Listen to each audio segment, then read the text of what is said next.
started from 7th November to 17th November was the 10 days that shook the world by establishing a new system, socialist system, where there is no exploitation of man by man. The creator of this socialist society was great Lenin. Today we are observing on behalf of our party, with the teachings of Marxism, Leninism and Comrade Shivdas Ghosh's thought, on behalf of the Central Committee, we are observing this November Revolution Day throughout the country. And at the same time, you are well aware of the fact that this year is we are going to observe the death centenary year of great leader of the proletariat, Comrade Lenin. And at the call of our beloved party, Central Committee, from 7th November to 21st January 2024,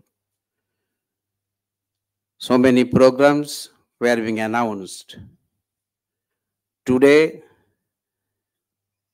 is the inauguration day of these programs. On this day, in the morning, we, on behalf of the party throughout the country, pays our homage to great leaders, Comrade Lenin and Comrade Stalin. In the morning, in Kolkata, on behalf of the party's Central Committee, our respected Politburo member, Comrade Rashid Bhattacharya, pays homage to Comrade Lenin in Dharmatala Esplanade, and in the central office, the red flag was hoisted by him, and he paid homage by garlanding Comrade Lenin and Comrade Stalin's portrait. In all the localities also, this has been done. Now, this meeting is being held by our party. In this meeting, you all know, the main speaker is Comrade Prabhas Ghosh, General Secretary of our beloved party, and other speaker, Comrade Arun Singh, member of the Central Committee and State Secretary of Bihar. Now, I propose the name of Comrade Soumen Bosu, our Politburo member, to preside over the meeting.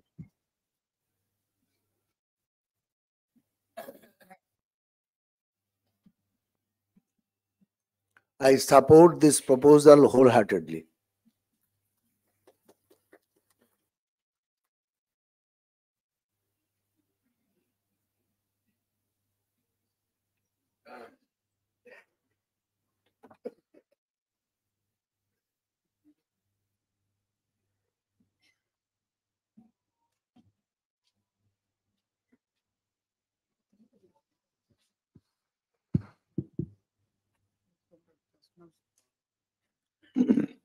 Comrades, আপনারা শুনলেন আমাদের party কেন্দ্রীয় committee সিদ্ধান্ত করেছে 7 November থেকে আগামী বছর 2024 সালের 21 জানুয়ারি পর্যন্ত আমরা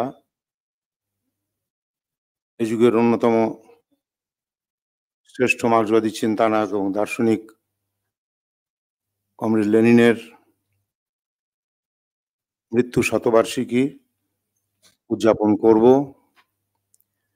এবং সেই উপলক্ষে আজকের এই সভা শুরু হবে মহা নভেম্বর বিপ্লবের উপরে সঙ্গীত পরিবেশন করে। আমি আমাদের দলের সঙ্গীত গোষ্ঠীকে এখানে আহ্বান করছি।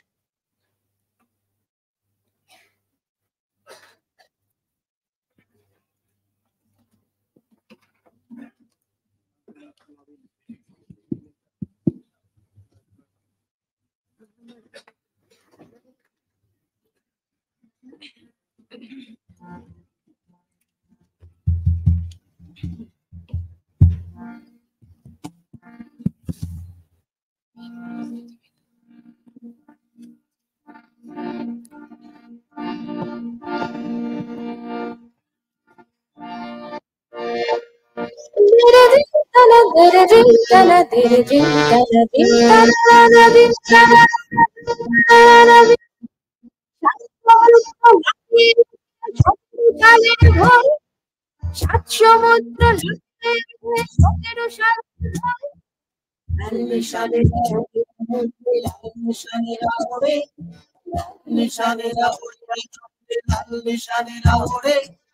হাজার বছর ঘুমিয়ে থাকা মানুষ পেয়েছে, হাজার বছর ঘুমিয়ে থাকা মানুষ পেয়েছে, মানুষের দ্বারা মানুষের শোষণের অবসান, শোষণের অবসান।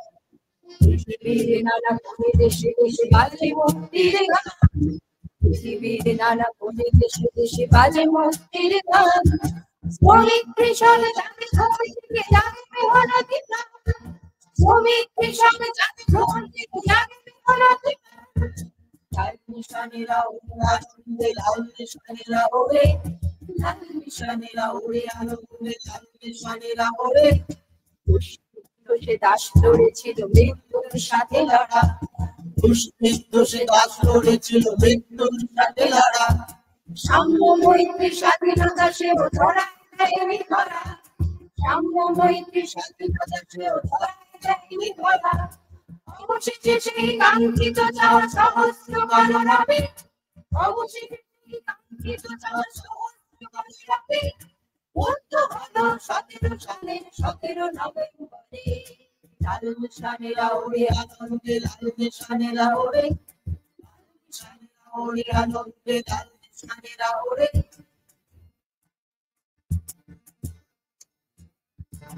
জীবন ছিল অত্যাচারের পায়ের তলায় পড়ে, লেনিন দেখালো মুক্তির পথ সোভিয়েত দেশ ভরে।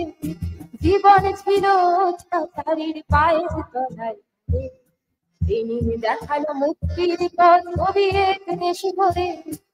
ইতিহাস লেখে সোনারা করে নতুন সে জয় গাথা, ইতিহাস লেখে সোনারা করে নতুন সে জয় গাথা।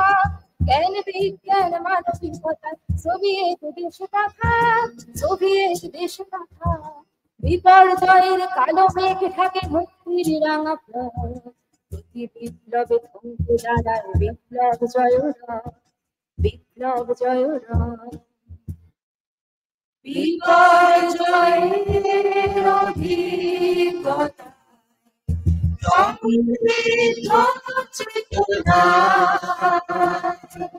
আবার বাজে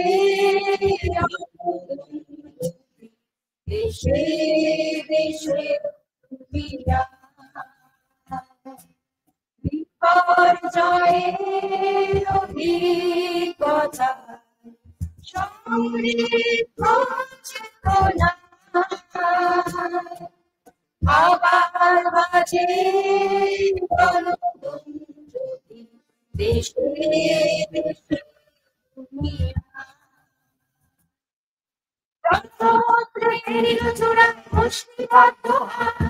জনসমুদ্রে পেরিল চূড়ায় মুষ্টিবদ্ধ নিষিদ্ধ সেই ইস্তাহারের শৃঙ্খল ভাঙা পদমন্থন খুঁজি খুলবে বন্ধদ্বার, পদমন্থন খুঁজি খুলবে বন্ধদ্বার। পৃথিবীর মাটি হবে তোলপার আবার শিকন ধরে। লাল নিশানেরা ওরে আনন্দে, লাল নিশানেরা ওরে, লাল নিশানেরা ওরে আনন্দে, লাল নিশানেরা ওরে, লাল নিশানেরা ওরে আনন্দে, ওরে আনন্দে, ওরে আনন্দে, লাল নিশানেরা ওরে। লাল মিশনেরা উড়ে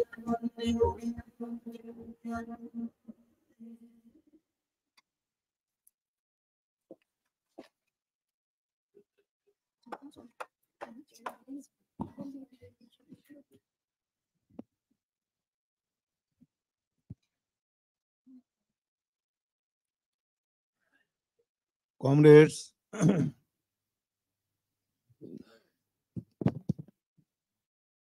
আপনারা শুনেছেন আজকের এই সভায় আমরা আমাদের মহান শিক্ষক কমরেড দাস ঘোষের শিক্ষা নিয়ে আমাদের যে পার্টি গড়ে উঠেছে, প্রতিষ্ঠিত হয়েছে এবং গড়ে উঠেছে, কমিটি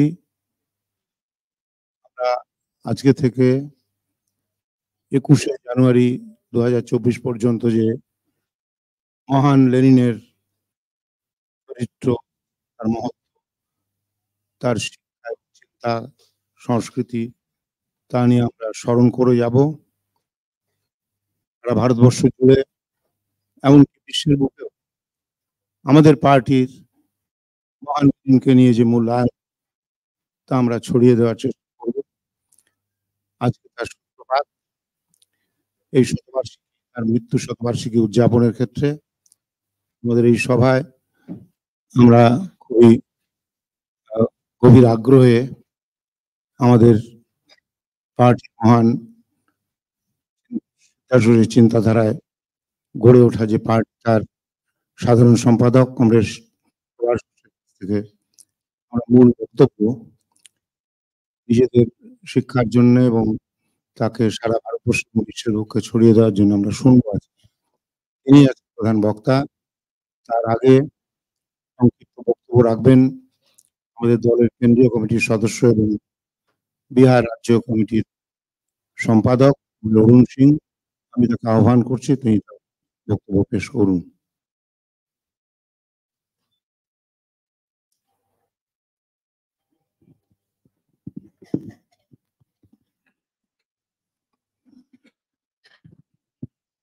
कॉमरेड अध्यक्ष जी, मंच पर बैठे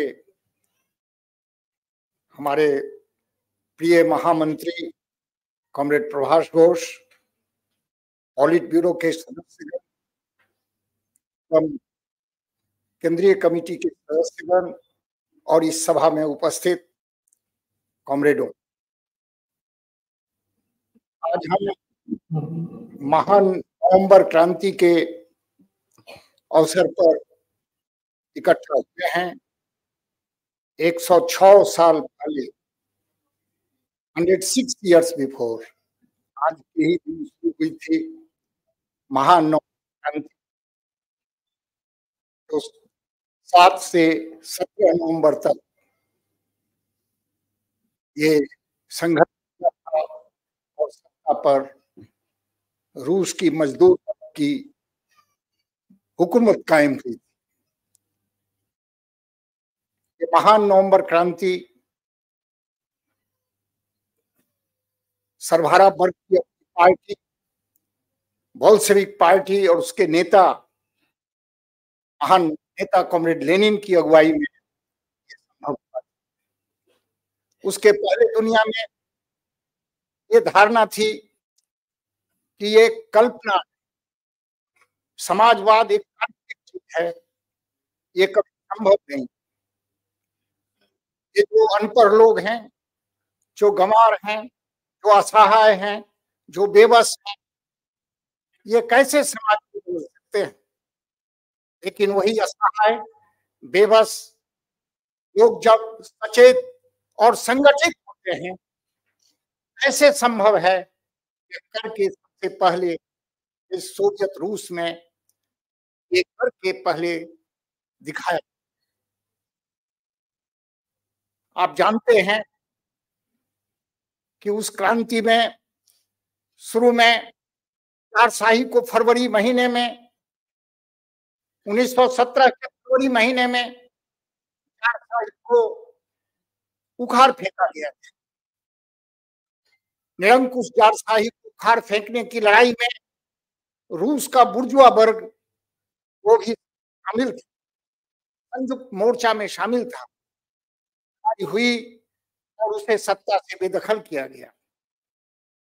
उस समय सत्ता से बेदखल होने के बाद रूस के अंदर ये जो केरेंस्की की सरकार बनी, तो केरेंस्की की सरकार बनने के बाद जो तथाकथित जो वामपंथी थे, उन लोगों के अंदर इस तरह की क्रांति काम किया कि अभी सामंतवाद के बहुत सारे अवशेष हैं, साम्राज्यवाद के बहुत सारे अवशेष हैं, इनको धीरे धीरे समाप्त करके तो क्रांति की तरफ जाएंगे, समाजवाद को तब हम स्थापित करेंगे। कॉमरेड लेनिन, महान कॉमरेड लेनिन उस समय मार्क्सवाद को सटीक तरीका से उन्होंने अध्ययन का करते हुए ये बताने का प्रयास किया कि मार्क्सवाद ऐसी चीज नहीं है कि सपाट तरीके से चलता है, सामाजिक परिवर्तन की धारा भी सपाट नहीं है, हर समय एक जैसा ही चलता है, इस बात नहीं है। जब तक आर्थिक बदलाव आएगा तभी जाकर के राजनीतिक बदलाव होंगे, बात ऐसी नहीं है। उन्होंने उस समय इस युग के बारे में भी बताया कि अब ये युग है साम्राज्यवाद और सरवारा क्रांति का युग। साम्राज्यवाद पूंजीवाद साम्राज्यवाद में परिवर्तित हो चुका है और इसलिए आज अब ये पूंजीवाद अपनी सारी प्रगतिशीलता खो चुका है, अब ये प्रगतिशील रहा नहीं। इस दौर में इसकी प्रगतिशील भूमिका खत्म हो गई और उन्होंने उसी समय यह भी बताया कि ये जो राजनीति है वो इकोनॉमी को सुपरसीड करता है। ये इस क्रांति के जरिए भी इसको साबित किया और उन्होंने ये बताया कि जब पूंजीवाद आज के पूंजीवाद सत्ता में पूंजीपति वर्ग आ गया तो ये जो अवशेष हैं आज ये पूंजीवाद खत्म नहीं कर सकता। इसको खत्म करने के लिए आज समाजवादी क्रांति की जरूरत है। क्रांति के बिना आज के दौर में इसको खत्म नहीं किया जा सकता। इस बात को भी उन्होंने वे मार्क्सवाद को अध्ययन करते हुए जो तरीका है मार्क्सवादी तरीका, वो तरीका के जरिए इस बात को उन्होंने दिखाने का प्रयास किया और दिखाया ही नहीं बल्कि क्रांति करके ये बात साबित कर दिया और क्रांति करके ये साबित भी किया और समाजवाद महान कॉमरेड लेनिन और उनके सहयोद्धा कॉमरेड स्टालिन के नेतृत्व में ये समाजवाद का जो परचम पूरी दुनिया में जिस तरह से हर मामला में जो अपनी श्रेष्ठता को भी स्थापित किया, ये हम देखें तो इसलिए ये जो बात की चर्चा करके हम समाप्त करेंगे कि हमारे देश में भी हमारे देश के अंदर में भी जब ट्रांसफर ऑफ पावर हुआ, भारत के अंदर में अंग्रेजों से जो सत्ता का हस्तांतरण हुआ, यहाँ पूंजीपति वर्ग सत्ता में आया। हमारे दिवंगत नेता शिक्षक पथ प्रदर्शक कॉमरेड शिवदास घोष इस बात को उन्होंने दिखाया कि ये जो सत्ता का हस्तांतरण अब ये उस हद तक जैसे लेनिन ने समझाने की कोशिश किया था, ठीक कॉमरेड शिवदास घोष भी ये समझाने की कोशिश की कि सत्ता पूंजीपति वर्ग के हाथ में आ गया। अब ये पूंजीवाद आ गया भारतवर्ष में, पूंजीवाद सत्ता हस्तांतरण के बाद पूंजीवाद आ गया। सामंतवाद के जो अवशेष हैं वो अवशेष अब ये पूंजीवाद नहीं खत्म करेगा। ये उसको भी यदि वो टास्क को भी पूरा करना है, वो टास्क पूरा होगा समाजवादी क्रांति के जरिए। समाजवाद वही वो बचे हुए जो सामंतवाद के और साम्राज्यवाद के अवशेष हैं उसको भी पूरा करना समाजवादी क्रांति का ही टास्क होगा। इस तरह से उन्होंने समझाया और हमारे देश के जो तथाकथित वामपंथी थे इस बात को समझने में विफल हुए। और आज आप देख रहे हैं नतीजा, भारतवर्ष के अंदर में पूंजीवाद लगातार ताकतवर हो रहा है और पूंजीवाद के सशक्त होने के चलते जो आप सामंती अवशेष देख रहे हैं वो सामंती अवशेष और भी ईर्षा की तरह मुंह पाए खड़ा है। ये जात पात, फिरका, धर्म, मजहब, क्षेत्रीयता, भाषा, ये सब सवाल लेकर के आज देख रहे हैं कि जितना दिन बीतता जा रहा है ये समस्या को पूंजीवाद इस्तेमाल कर रहा है, अपने वर्ग स्वार्थ में ये इस्तेमाल कर रहा है। इसलिए महान कॉमरेड लेनिन की जो सीख है, ये सीख के आधार पर आज जो जब पतनशील पूंजीवाद में आज के दौर में अब क्रांति के सिवा कोई दूसरा रास्ता नहीं है। समाज को अग्रगति की तरफ ले जाने के लिए जितने भी उपाय किए जाएं उन उपायों से समाज को आगे नहीं बढ़ाया जा सकता है। समाज की अग्रगति क्रांति में है, समाजवाद की स्थापना में है, इसको छोड़ करके अब कोई रास्ता नहीं है। और ये क्रांति कोई किसी के मनगढ़ंत चीज नहीं है। जैसा कि हमारे authority Marx, Engels, Lenin, Stalin, Mao Tse Tung, communist Shivdas Ghosh उन्होंने बताया कि क्रांति कोई षड्यंत्र नहीं है, क्रांति एक विज्ञान है, क्रांति अवश्यंभावी है। हम यदि मजदूर वर्ग उस क्रांति के हथियार को ठीक तरह से समझा और ठीक तरह से प्रयोग करने की दक्षता अर्जित किया तो क्रांति अवश्य होगी। क्रांति तो संभावी है। जो लोग भी टेम्पररी समाजवाद के विफलता के बाद इतना भी शोर मचा रहे हों पूंजीवाद के लिए, इस पूंजीवाद के लिए इन समस्याओं को हल करना संभव नहीं है। क्रांति अजयी है, क्रांति अवश्यंभावी है। इन्हीं बातों को कह करके हम इस मौके पर महान नवंबर क्रांति के अवसर पर महान लेनिन और उनकी शिक्षाओं को पंडित शिवदास घोष, हमारे दिवंगत महामंत्री पंडित शिवदास घोष, हमारे शिक्षक पथ प्रदर्शक, उनकी शिक्षाओं को हम ठीक तरीका से ग्रहण करके अपने देश में सर्वहारा वर्ग की पार्टी, उस पार्टी को मजबूत करने का संकल्प लें। ये यही कह करके हम अपनी बात समाप्त करते हैं। इनकलाब जिंदाबाद, एसयूसीआई कम्युनिस्ट जिंदाबाद, सर्वहारा अंतरराष्ट्रीयतावाद जिंदाबाद।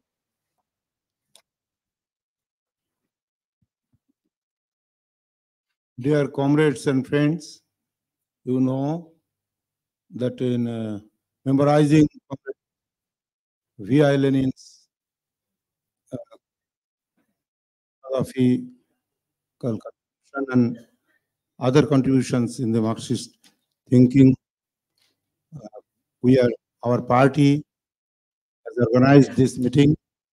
Now, this meeting, Comrade Ghosh, our secretary of the beloved party, Socialist Center of India, Communist, will speak now. I'm requesting him, as his age is 84, quite, sorry, 69, but I'm requesting him to deliver his sitting in the chair.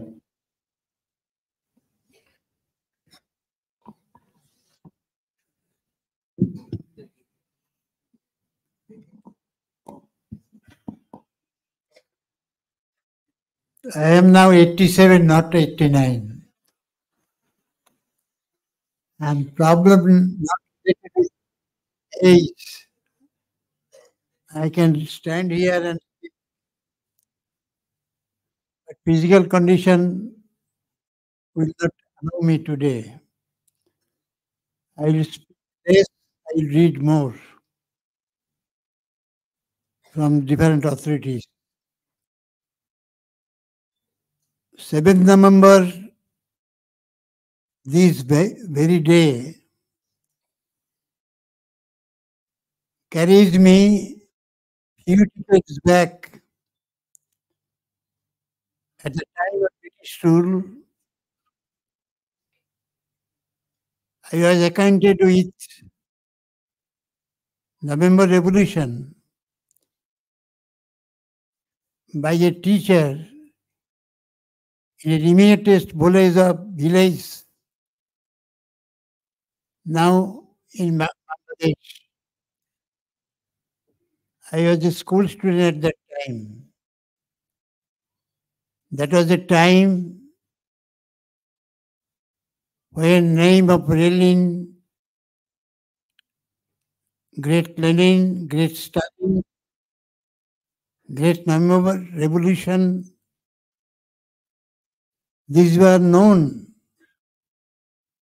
mostly to all. Just after second, when under the great leadership of Stalin, fascist Germany Italy was defeated. Entire Europe was liberated. Stalin Soviet Union was considered as a savior of humanity. So, entire Eastern Europe accepted the flag of communism. China, under the great leadership of Mao Zedong, Vietnam on the verge of victory. And Vietnam, there was a protected struggle going under another great leader, Ho Chi Minh. In Africa, Asia, America, waves of imperial struggle was going on. And throughout the youth, there was a powerful current of this movement. That was the situation of that time. Now situation is altogether changed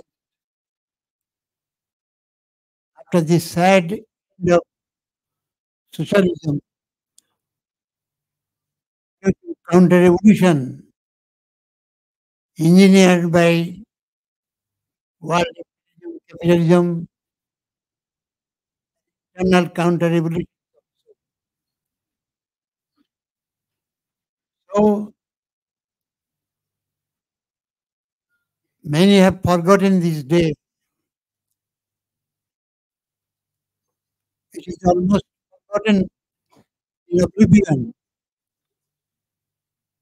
The younger generation mostly are not acquainted with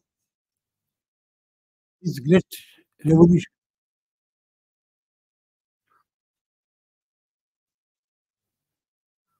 Earlier, for thousands of years, it was a belief that division between rich and poor, exploiter and exploited, this division is eternal, unchangeable. But November Revolution answered that this is quite wrong. It's a blatant lie.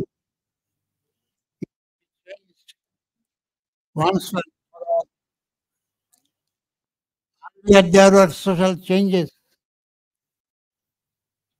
Slave system changed in feudalism. Feudalism changed in capitalism. But exploitation did not change at all. The November Revolution is the first revolution, first social change which brought end of exploitation.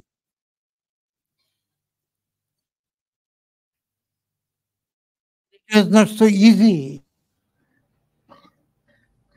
to prepare,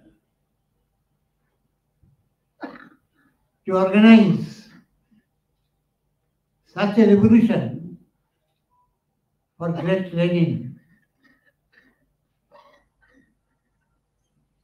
It was a propaganda, Marxist view that is unrealistic, utopian. But Lenin is the first Marxist thinker who proved Marxism is a science which can be applied in practice. And what Marx predicted, that can be proved as a reality. But how it was proved as reality? You know,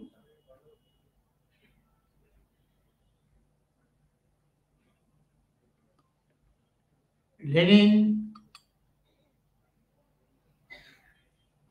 joined RSDLP. It was considered as a Marxist party at that time. But after some time, Lenin felt that it is not a real communist party. Remaining within the RSDLP, Lenin preached his views how to develop a real communist party and what should be its revolutionary outlook. There was a bitter struggle within the RSDLP. Lenin had to fight against his teacher, the man who introduced Marxism in Russia, that is Plekhanov. Once Lenin accepted him as Plekhanov, as authority. But later on, Lenin's understanding of Marxism taught him that Plekhanov was not following real Marxist line, and he had to fight against Plekhanov and others in RSDLP and developed his own forces, and party was divided between Bolshevik and Menshevik. Lenin followers were called as Bolshevik.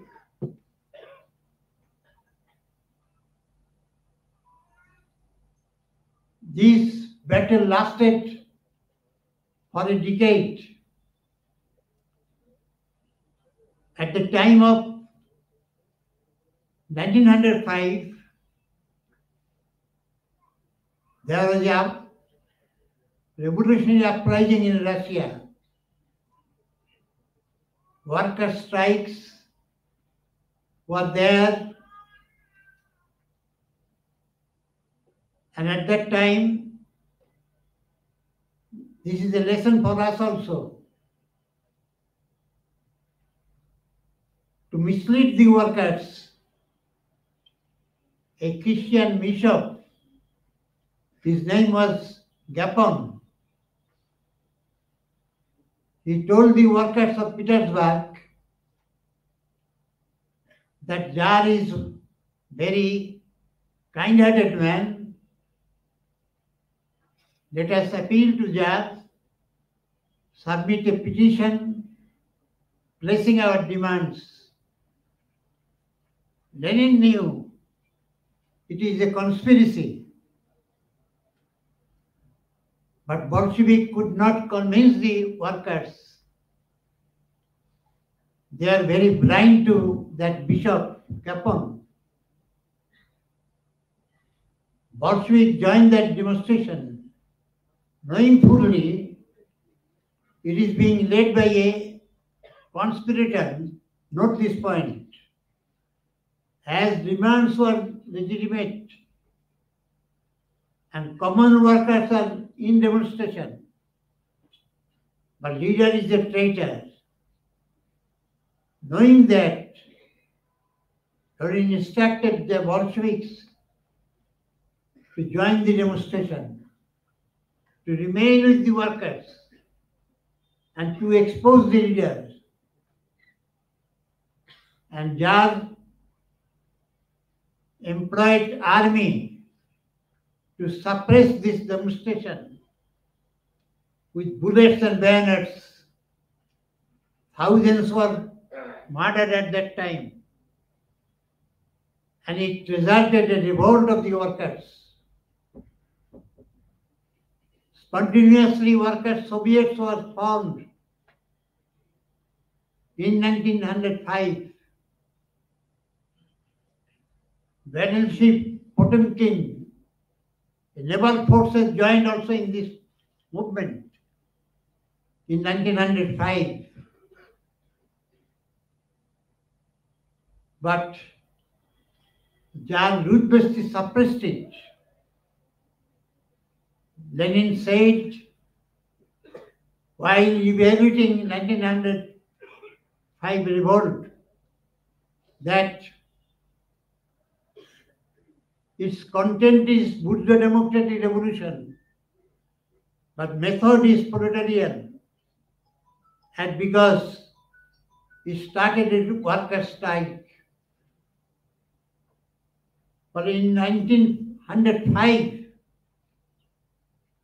workers of Russia turned economic strike into political strike, and with arms fought against Germans and formed Workers' Soviet, a new type of organization for battle. This is also to be noted. Later on, Lenin said,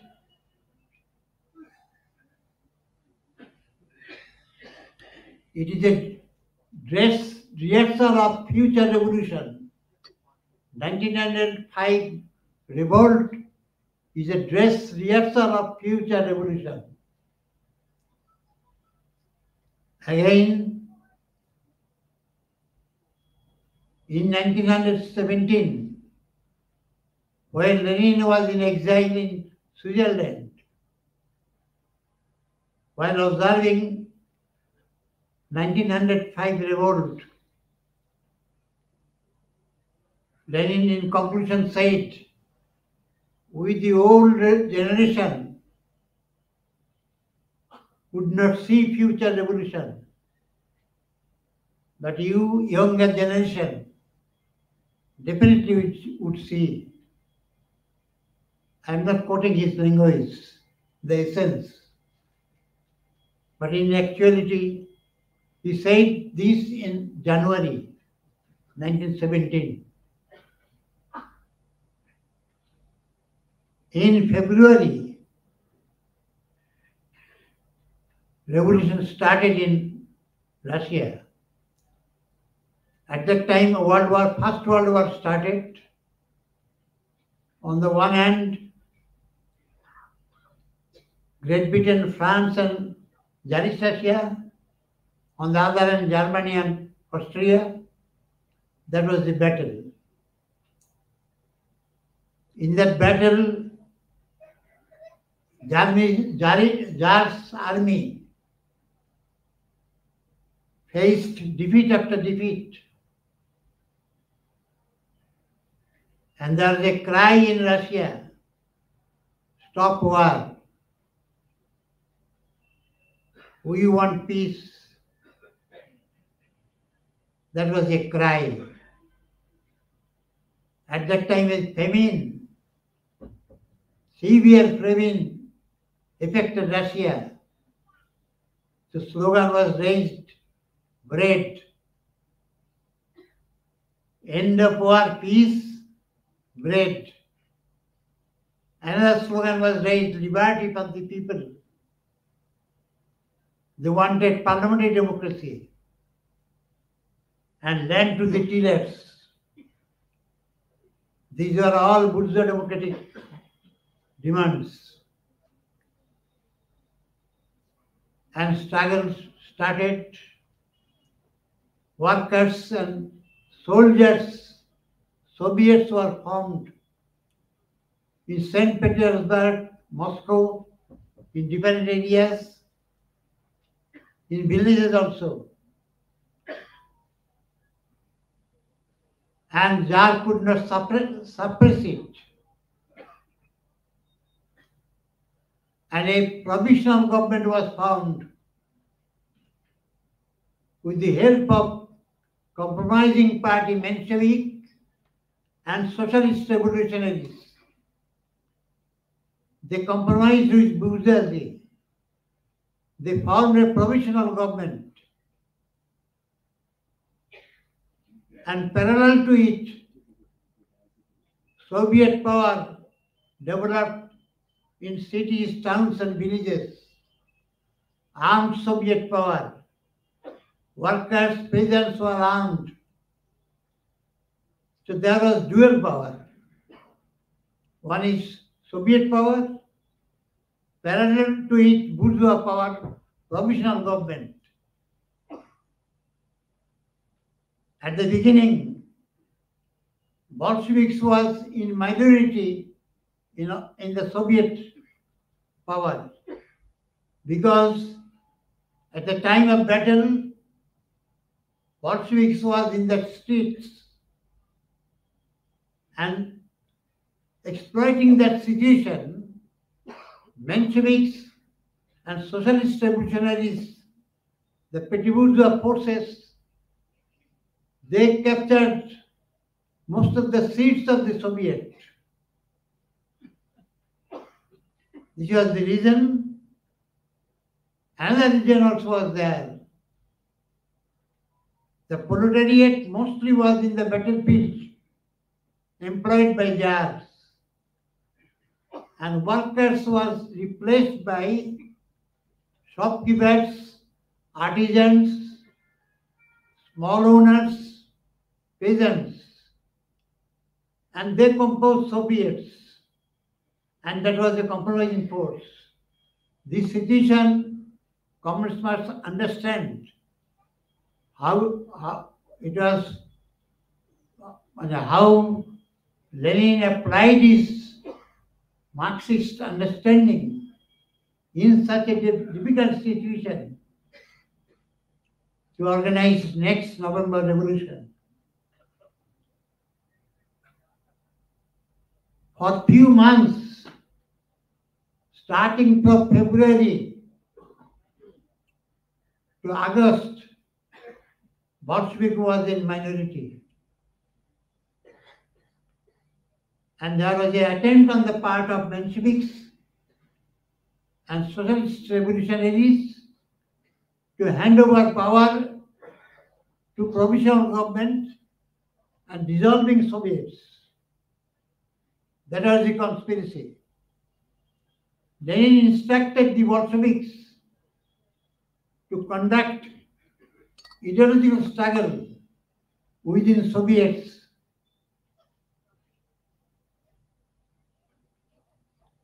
to win the support of the majority members of the Soviets.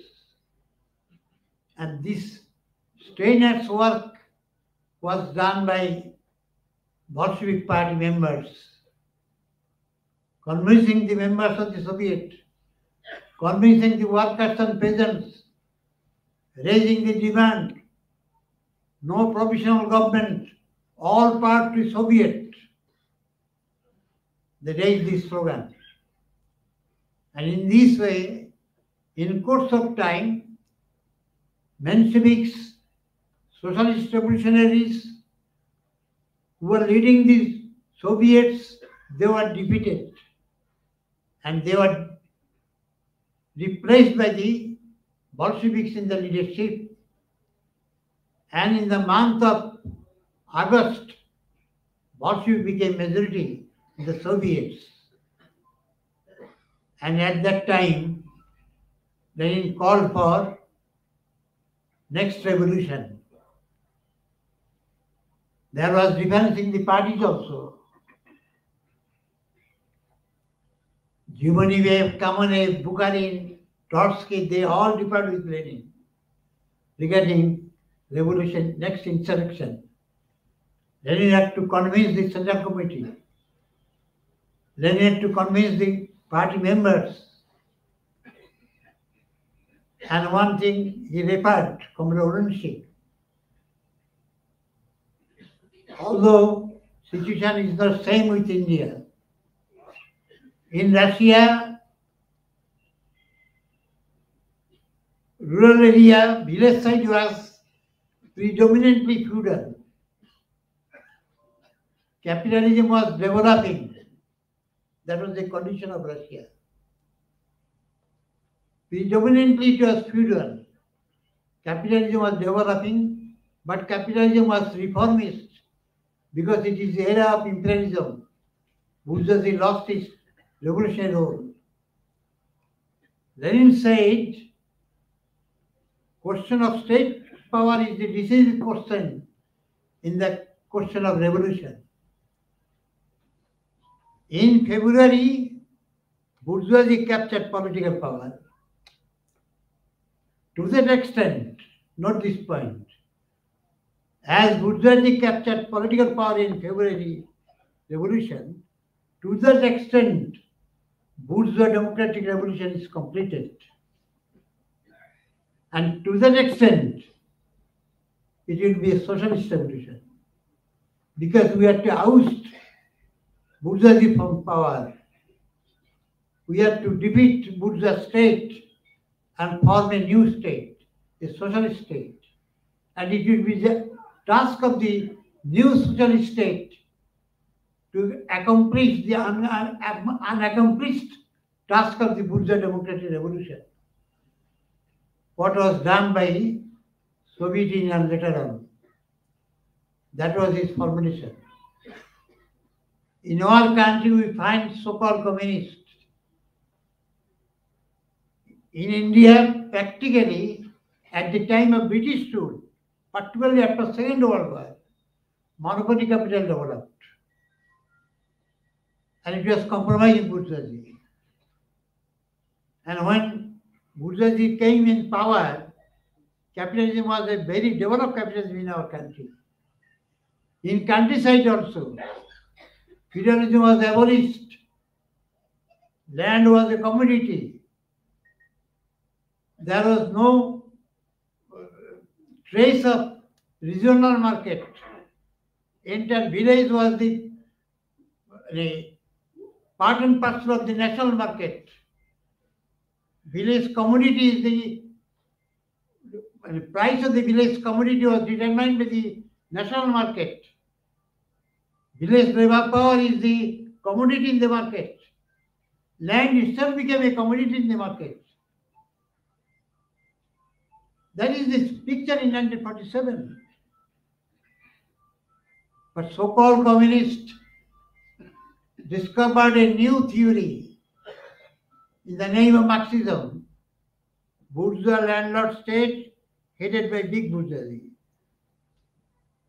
Our leader, Comrade Siddharth, was repeatedly asked, who is this big bourgeoisie? Is this communal bourgeoisie or national bourgeoisie? In reality, it is a monopolist, big bourgeoisie. What is landlord? Feudal landlord or bourgeois landlord? Till today they are harboring this slogan. They are chewing the cud of People's Democratic Revolution. Because they could not understand Lenin's teachings at all. Probably it serves their election-oriented politics.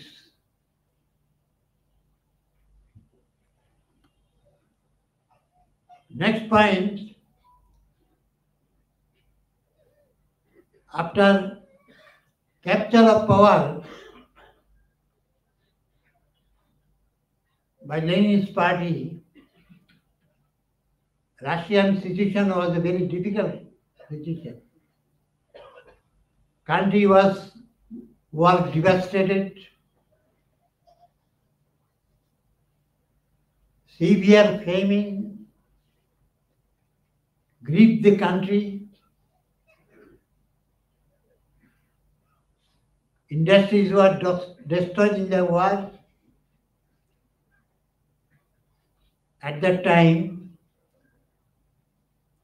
all the imperialist capitalist countries surrounding Soviet Union attacked to destroy working class state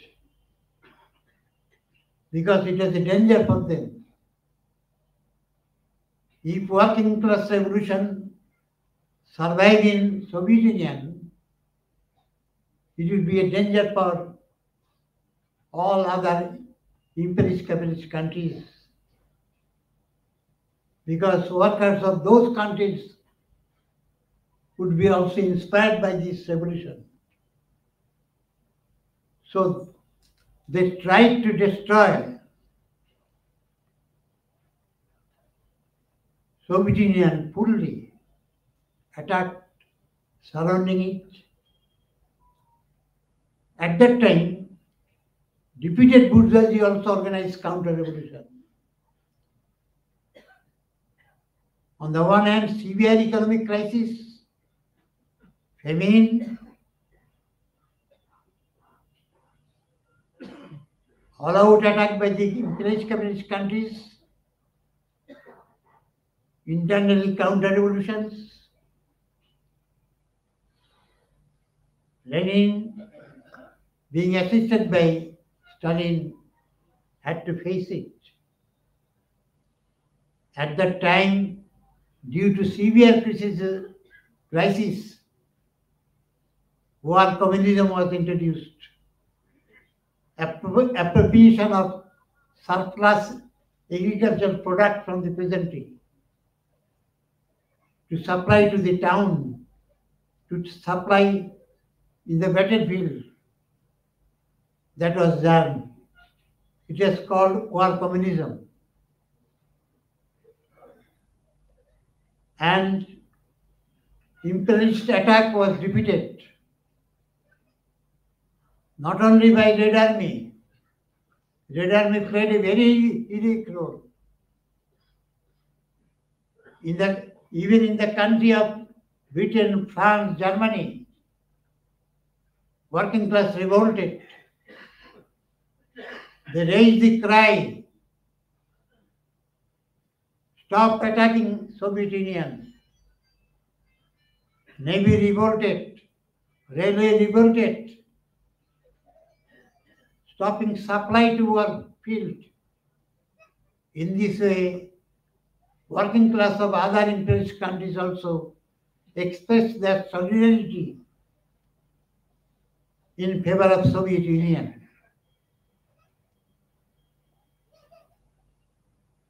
Next came period of NAP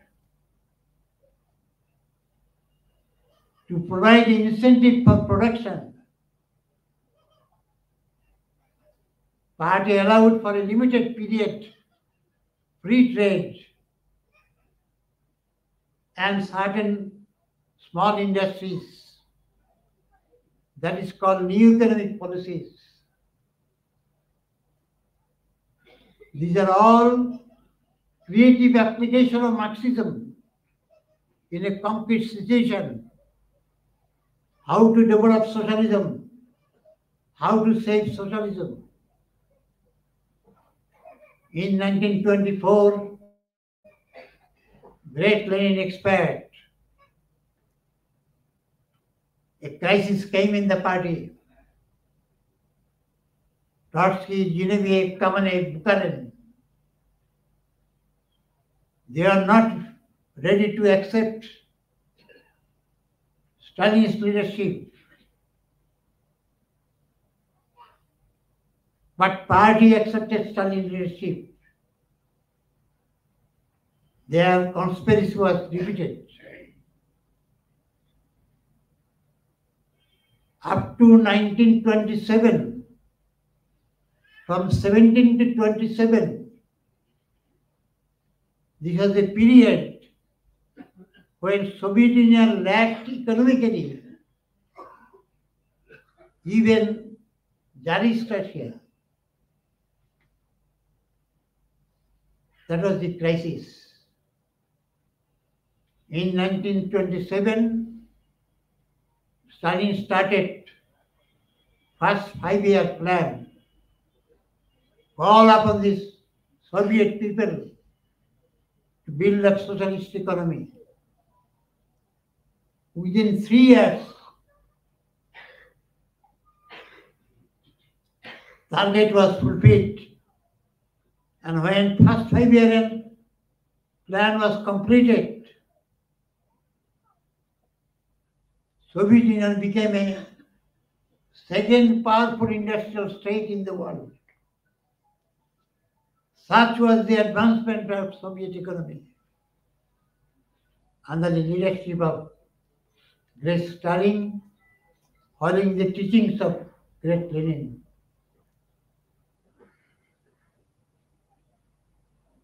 And afterwards, there was uninterrupted development of Soviet society, economy, everything.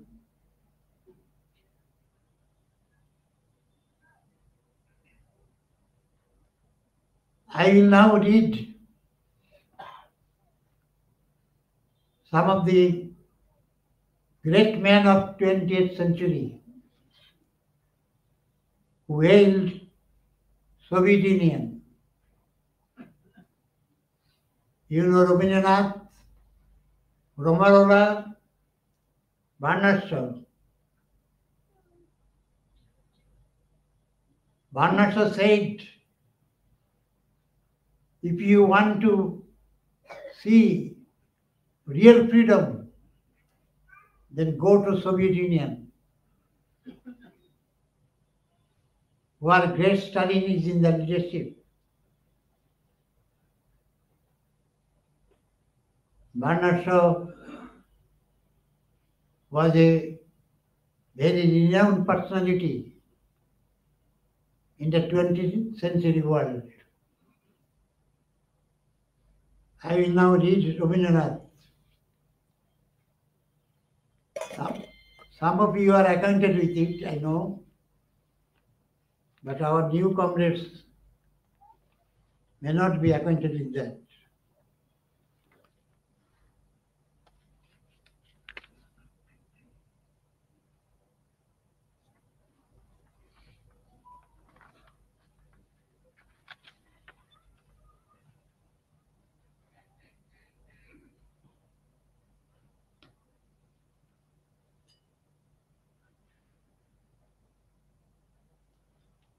I am in Russia.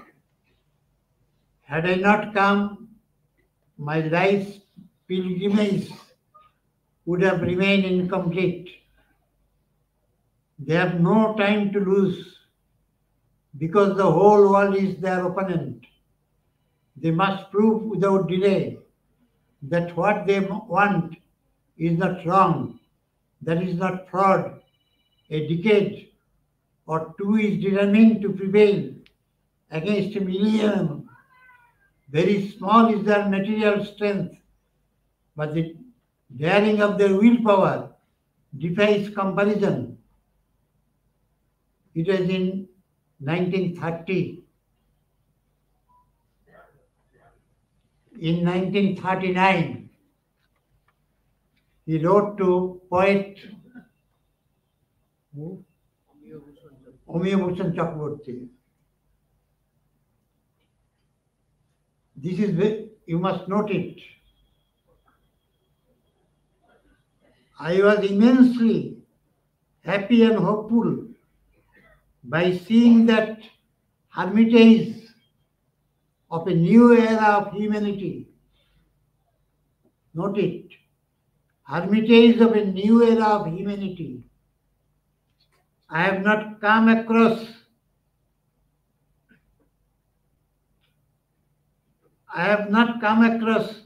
reason for such permanent joy and to take anywhere in the history of human beings.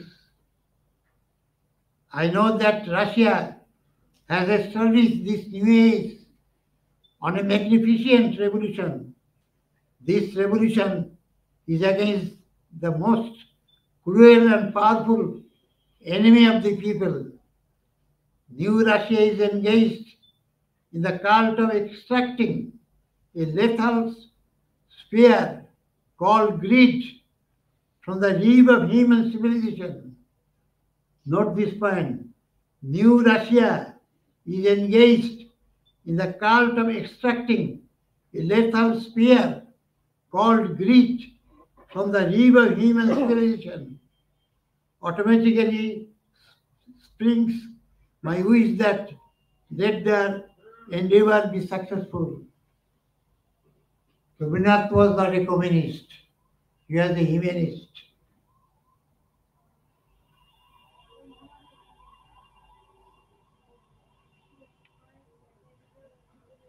Another great man of that century, Romarola.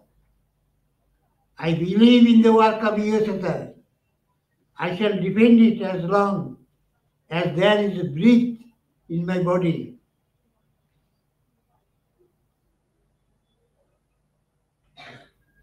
Within communism, I have found a new people's power. And in the battle against fascism, this will be the most powerful of all the powerful armies.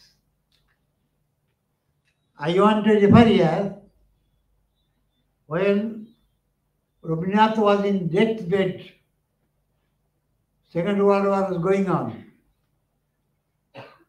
Prashanta Maharaj wrote it. Every day Rabindranath asked for what was the news of battlefield. When he heard fascist army advancing, his face became gloomy. But on the very day of his operation, when he heard that Red Army is advancing, Rabindranath uttered, yes, only they can win. Surely they will win. This thing Rabindranath answered. How they have viewed Soviet Union. That's why I am narrating all these things. Again I refer to Romarola. Romarola said, if Soviet Union is crushed, it will no longer be the proletariat of the world alone who would be enslaved, but all liberty, social or individual, will be destroyed. Note it. Again I read, if Soviet Union is crushed, it will no longer be the proletariat of the world alone who would be enslaved, but all liberty, social or individual, will be destroyed. The world will be thrown several ages behind. And that is now we are witnessing. The world is thrown several ages behind. That was the prediction of Romarola. He was also not a communist, but admirer of communism. Why they have admired? Because French Revolution raised this slogan, equality, liberty, fraternity. But it remained merely a slogan for the bourgeoisie. They had thrown this slogan in the mud. Is there any equality in any capitalist country? In all capitalist imperialist countries, we find few multimillionaire, billionaires having big palaces touching sky. 1% of the world population, that is these big billionaires, they amassed 2/3 of the wealth of the mankind. This wealth is the product of the human labor. That is the condition. Others, they are reduced to unemployed youths, billions and billions, unemployed youth, distance workers, street beggars. That is the condition. What is that equality? But Soviet Union provided that equality. There is no division between rich and poor. In Soviet Union,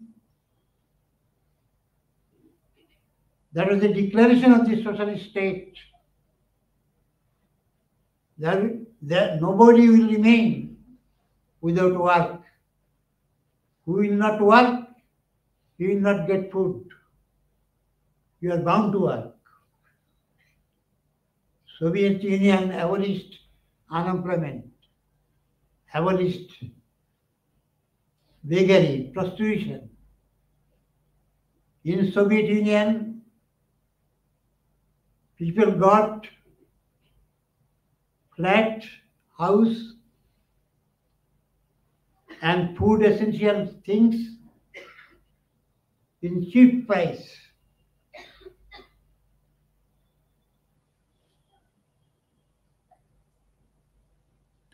Electricity, fuel, water, transport, factory days,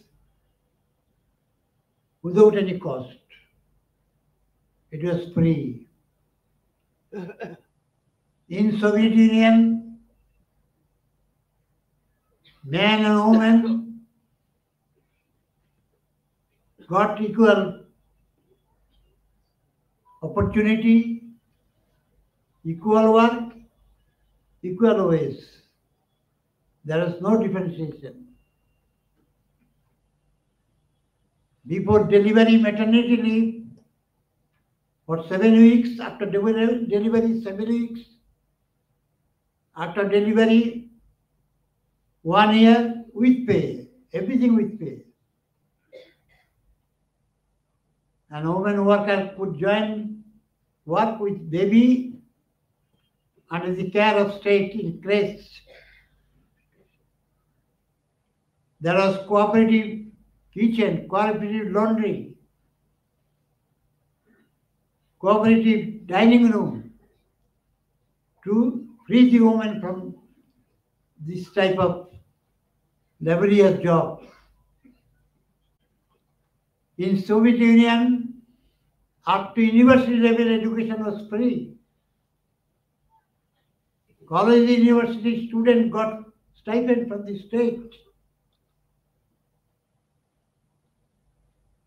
In Soviet Union, medical treatment was free.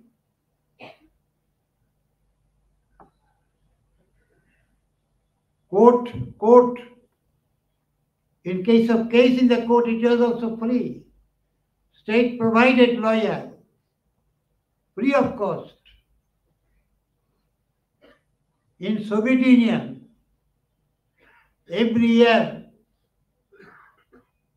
for half of the month, workers or peasants enjoyed leave with pay for recreation in sanitarium at the side of sea or hills. Soviet state arranged training of sports free of cost for all these students and youth in the country. Soviet doctors, teachers, lawyers, scientists had all opportunity from the state to continue their work. State encouraged it. That's why at that time in the sports, in the Olympics, Soviet got many times first prize in many respects. 12 scientists got Nobel Prizes from the Soviet Union. Nobel Committee was controlled by, and still now controlled by capitalists. Such was the advancement of Soviet science. Who constituted Soviet constitution? In all the capitalist countries, bourgeois experts, they form constitution, they draft it, not the people. But in Soviet Union, in 1936, draft was placed before the people. And millions of people discussed on that draft, raised their amendments, and basing on their amendments, Constitution was drafted. By the people, for the people, of the people, it is written in word here, but it is done there. And here, workers, peasants, formally allowed to contest, but they cannot contest. They cannot view to contest.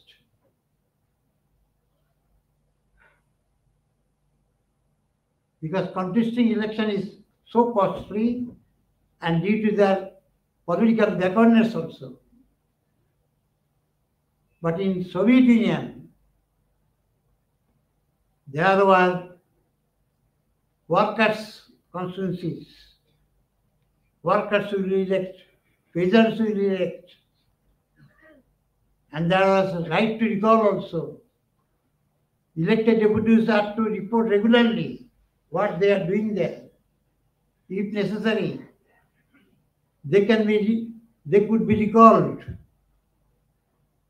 and replaced. It was there. 16 nationalities formed USSR, but all the nationalities were allowed right to secede. All the nationalities, excepting Soviet Union, had their own constitution also. On the basis of their own characteristics.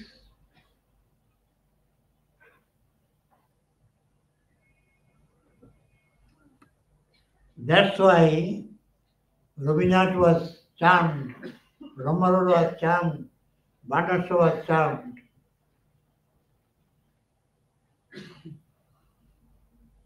Now point is, why this sad end? In spite of this tremendous development, advancement, first I want to say, the final victory of any ideology, any new system, it takes time. Even if you view different religions, Christian religions, Islam religions, Hindu religions, Buddha religion is not religion in that sense. Because Buddha did not believe in God. But Buddha preached some ideas. But other religions claimed that they are messengers of God, Allah, Ishwar. But for the final victory of those religions also, it took hundreds and hundreds of years of battle. Defeat, victory, again defeat.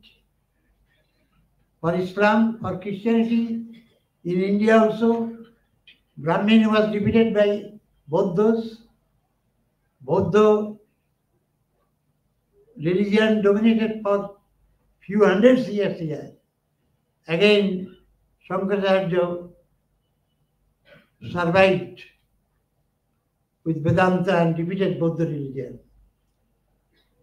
So for the final victory of new idea, it takes hundreds and hundreds of years. Even messengers of God, so-called messengers of God, also defeated in this battle. So Marxism is a new idea. Communism is a new idea. An idea which is challenging thousands and thousands of years, starting from slave system to capitalism. It takes thousands and thousands of years. Thousands of years of exploiters' rule. A society without exploitation for 70 years. Compare with that.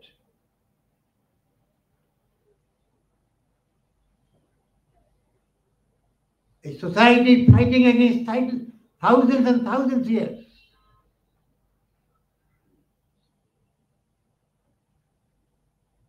But this defeat, not so much unusual, what I say. Second point,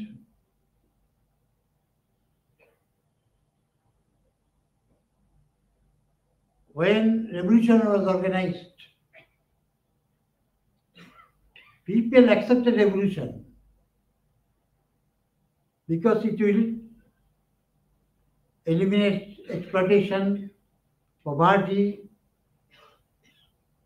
they will get better life. But people were not communists.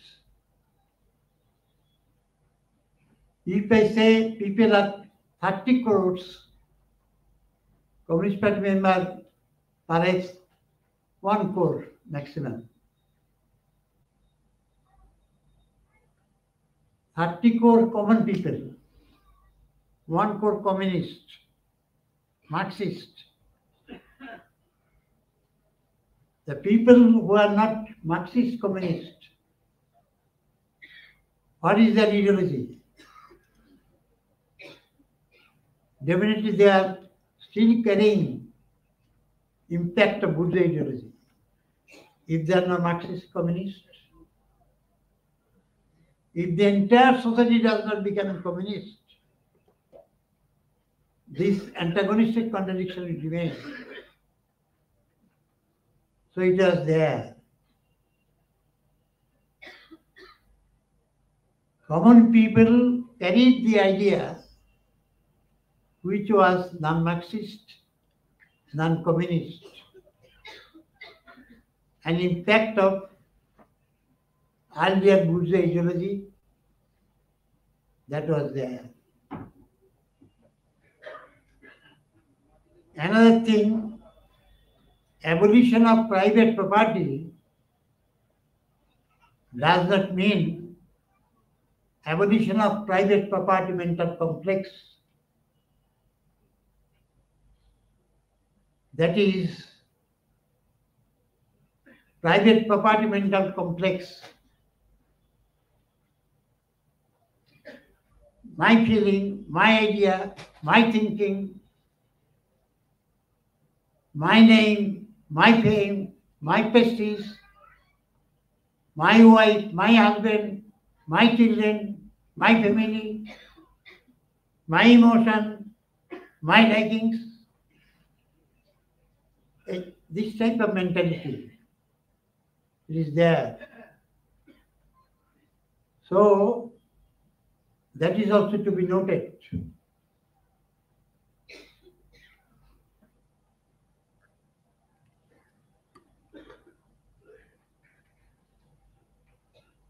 I'll read from Marx to Communist Siddhartha later on.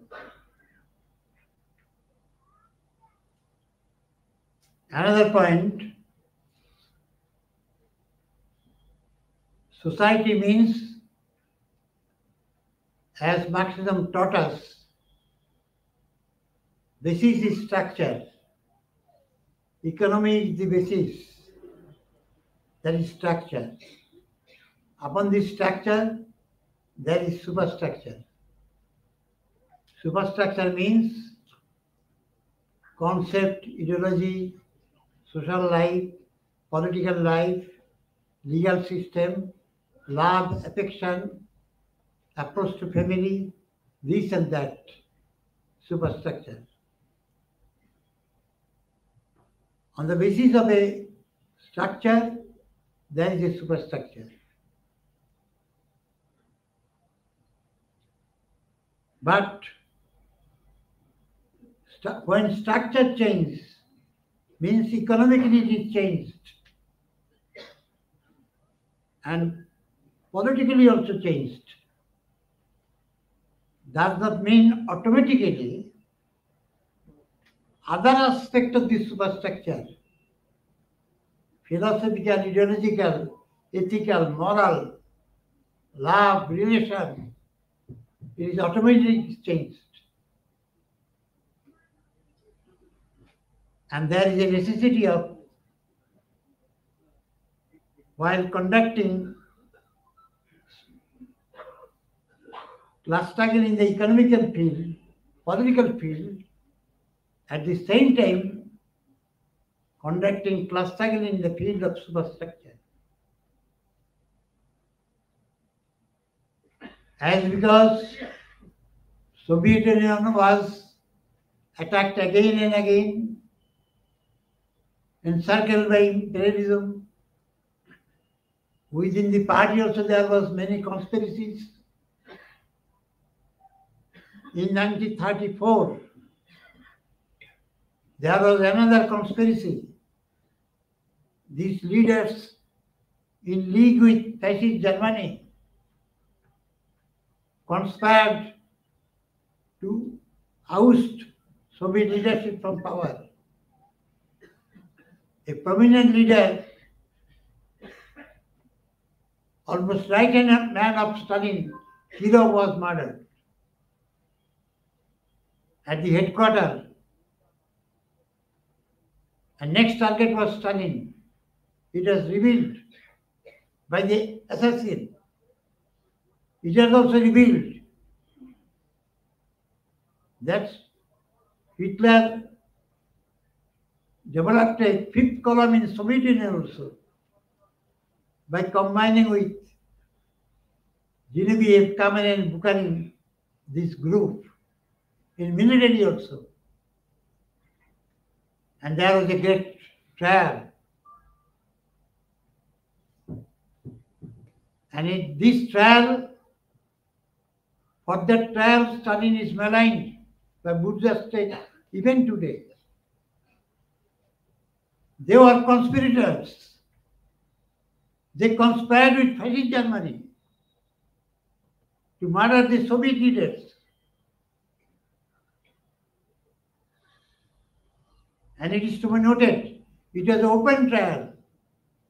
Stalin invited ambassadors of all capitalist countries in the courtroom. All press was invited.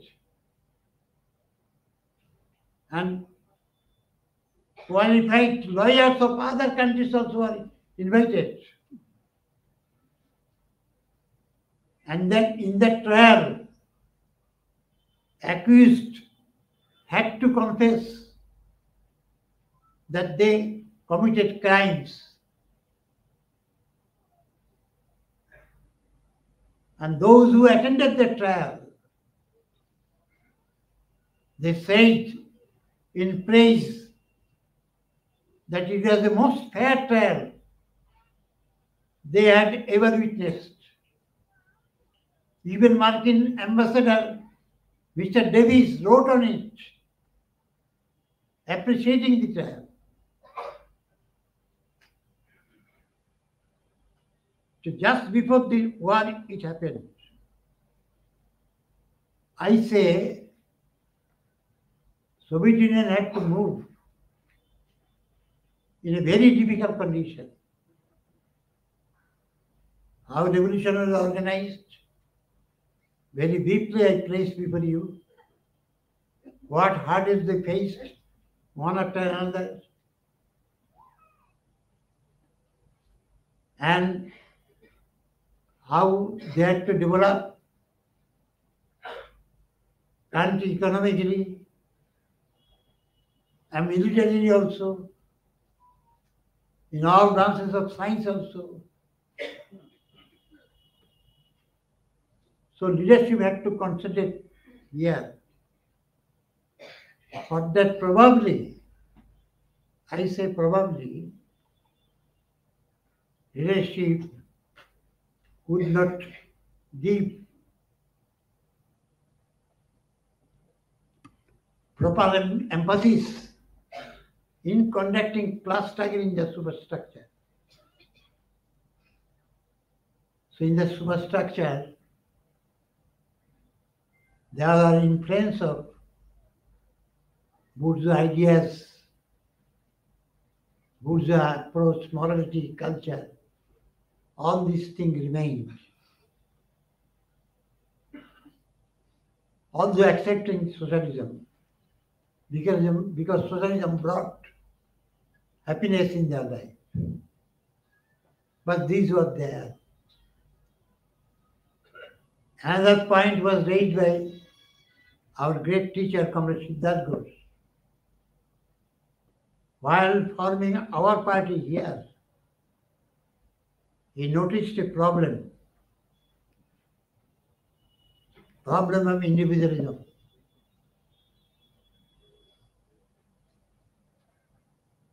Individualism once was a progressive. At the time of bourgeois democratic revolution, at that time, it was a struggle to win the right to have private property. Under feudalism, individual had no right to have private property. Capitalism raised this slogan to have private property. Private property, private right, individual freedom. All this slogan was raised at that time. So at that time, freedom of individual, right of individual was progressive.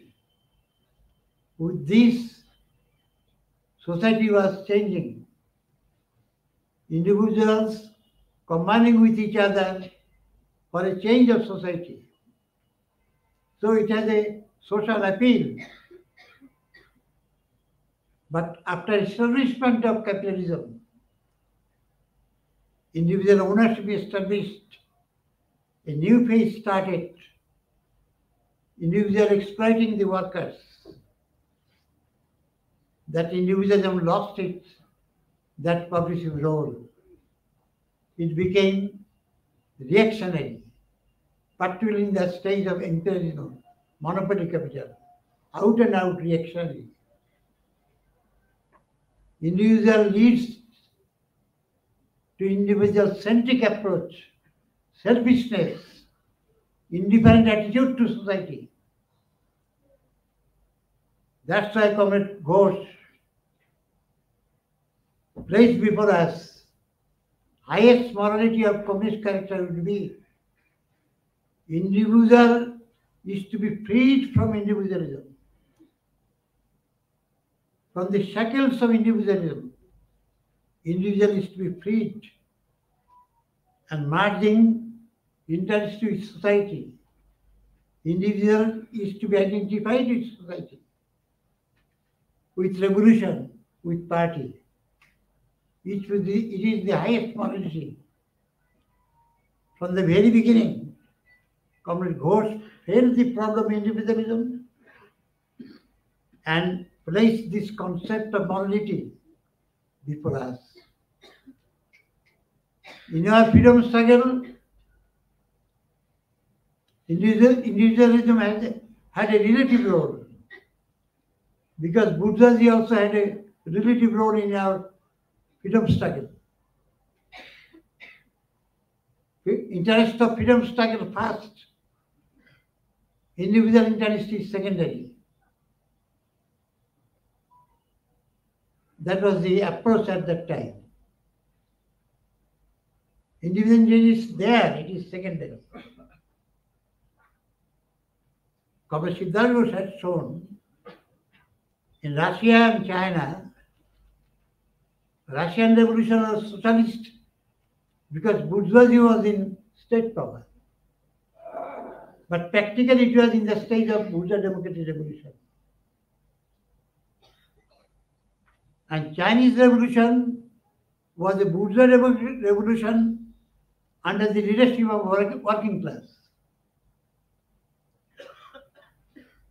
And their slogan was just like our freedom struggle slogan. Interest of revolution is primary. Interest of individual is secondary. So interest of individual remained there.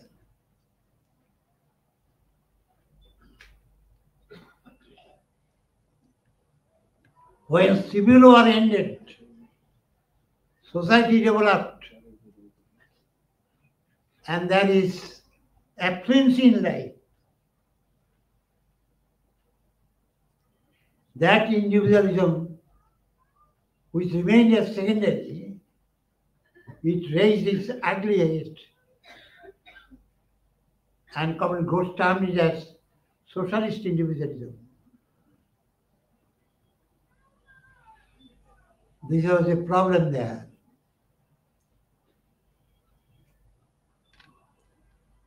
Second, those who organized revolution, the people, they faced starvation, death. They are beggars. The people of 1950-60, they are the third generation. They did not face those problems. They did not carry that emotion for revolution. Rather, due to individualism, some sort of likings of consumerism also developed. That also we should note. Consumerism. This also developed. Certain, in the economic field, certain remnants of bourgeois economy was there. Commodity production, commodity circulation, law of value, wage difference was there. These were there. Having family, having poultry, livestock, cow, kitchen garden as personal property. Those things also are there. Another problem, that is distinction between mental power and physical power. Unless those are the intellectual sections, if not identified with revolution, unless they get that communist morality, some sort of superiority complex will develop among them. We are superior. I am scientist, I am engineer, I am doctor, I am professor. They are laborers. This distinction ought to be eliminated as suggested Marx. But if proper communist education is not there, superiority complex will be there. So, from all these points of view, in the country also, certain elements of counter-revolution developed in course of time.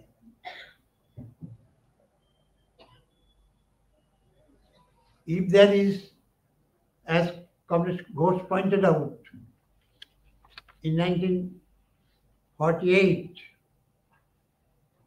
Now let me read him.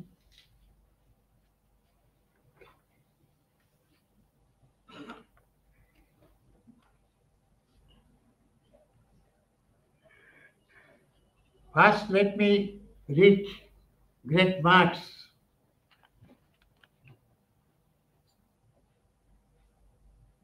Regarding socialism, what Marx says, what we have to deal with here is a communist society, not as it has developed on its foundations. Note it. A communist society is not developed on its own foundation, but on the contrary, just as it emerges from capitalist society, which is thus, in every respect, note this point, economically, morally and intellectually, still stamped with the birthmarks of the old society from whose womb it emerges. A socialist society is stamped with the birthmarks of the old society, means communist capitalist society, economically, morally, intellectually still stamped. Marx said regarding socialism.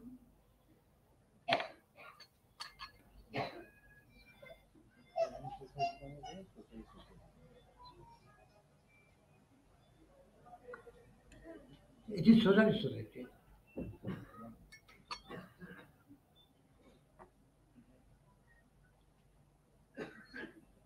Even he said,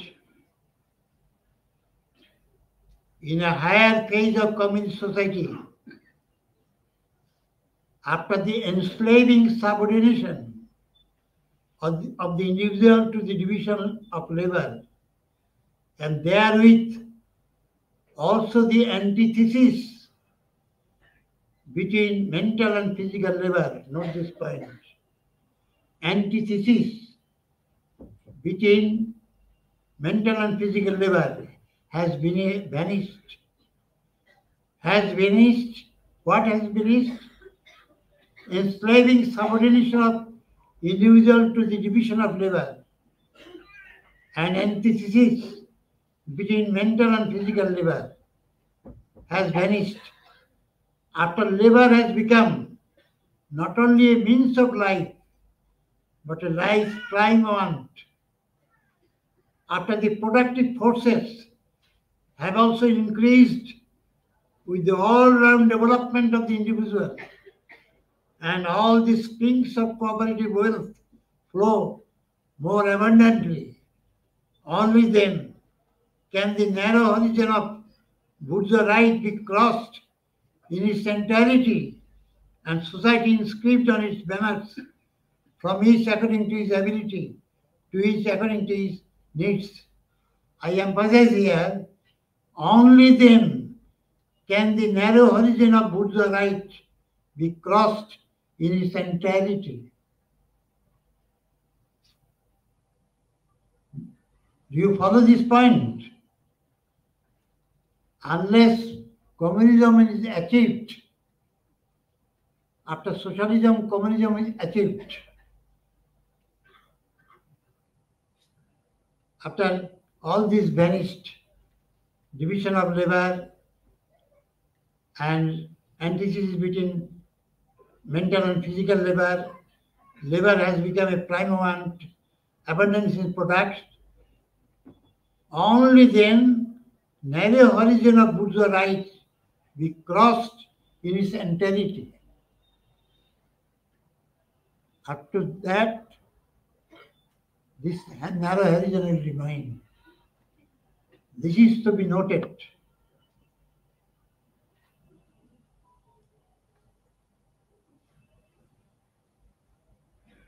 Between capitalist and communist society, there lies the period of the revolutionary transformation of the one into the other. Corresponding to this is also a political transition period in which the state can be nothing but the revolutionary dictatorship of the proletariat. Lies the period of the revolutionary transformation of the one into another. It means socialism can proceed to communism, or socialism can again retract to capitalism. This is the period.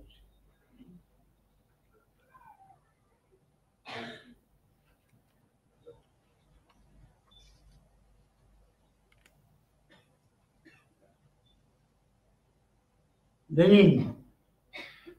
Theoretically, there can be no doubt that between capitalism and communism, there lies a definite transition period which must combine the features and properties of both these forms of social economy. This transition period has to be a period of struggle between dying capitalism and nascent communism, or in other words, between capitalism, which has been defeated but not destroyed, and communism, which has been born but is still very feeble.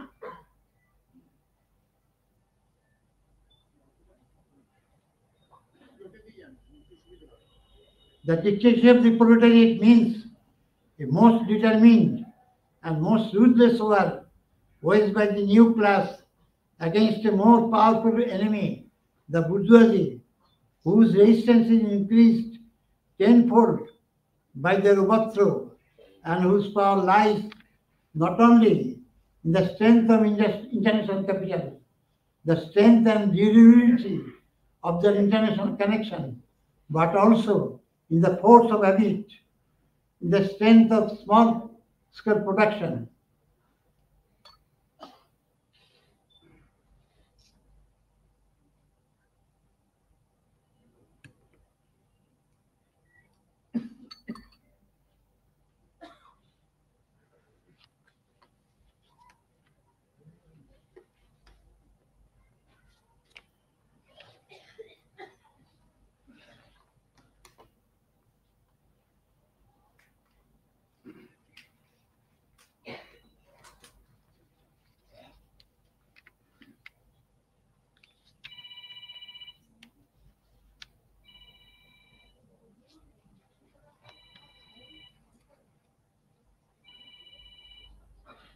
Comrade Shivdas Ghosh. Then I reached Stalin.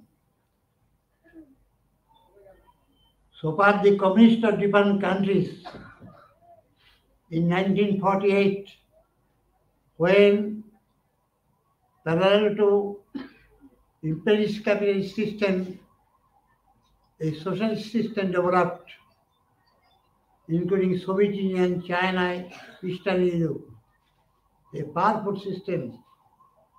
And there was a onward march of communist movement throughout the world. At that time, Communist Ghosh said in 1948,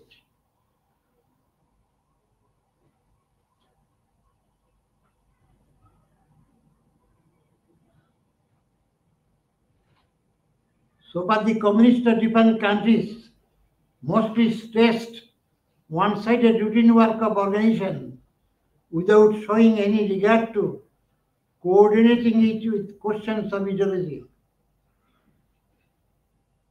Ideological struggle is neglected, he pointed out, only emphasizing on organizational work. At the time of Stalin, he raised this point. The lowering of the general standard of consciousness of the communists was, according to us, mainly due to two factors. Firstly, the philosophical development of Marxism-Leninism, which ought to have been made in the face of multiplicity of newer problems of life and class struggles, and keeping with the spectacular progress of natural sciences that marked the post-Lenin period, was not made. This is a very important point Comrade Ghosh raised. As Lenin said, Marx and Engels laid down the cornerstone of science. We have to develop in all aspects of life. We have to keep pace with life. But Comrade Ghosh pointed out, new problems, new questions developed. But accordingly, Marxism is not developed.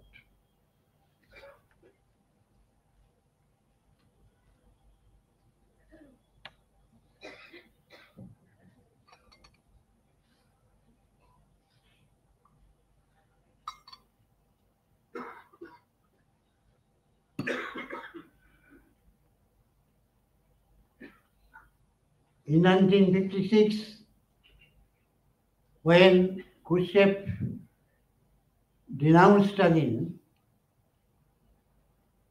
Comrade Ghosh protested. In the very year, he is the first man in the communist movement. He said, Soviet Party opened the floodgate of revisionism. Then after that he said, indeed, like his precursors, Marx, Engels and Lenin, Stalin also is an authority on Marxism-Leninism.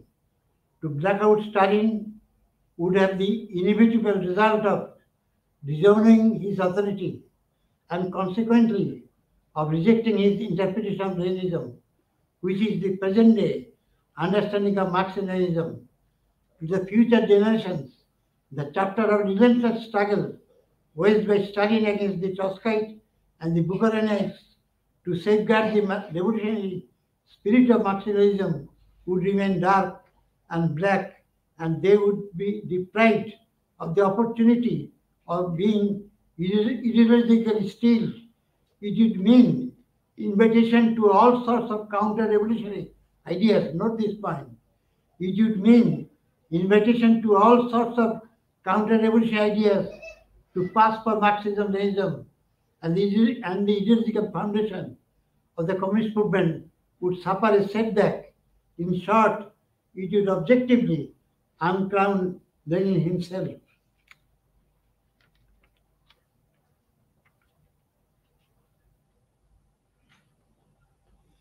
In the socialist society of today, it is the old bourgeois concept of individual freedom and mental makeup that stands in the way of conducting a new struggle for the individual's freedom and emancipation at this new stage. And this old mental makeup is obstructing the individual necessity and individual interest from merging and becoming identified with the social necessity and social interest. He said, if backwardness continues to persist in the fields of epistemology, if backwardness continues to persist in the fields of epistemology and culture, then the entire party and the working class may, being misled, treat the revisionist reformist path and bring about restoration of capitalism while waving the banner of Marxism and chanting socialist slogans. This was the warning of Comrade Siddharth Ghosh. Now I read Grace Stalin.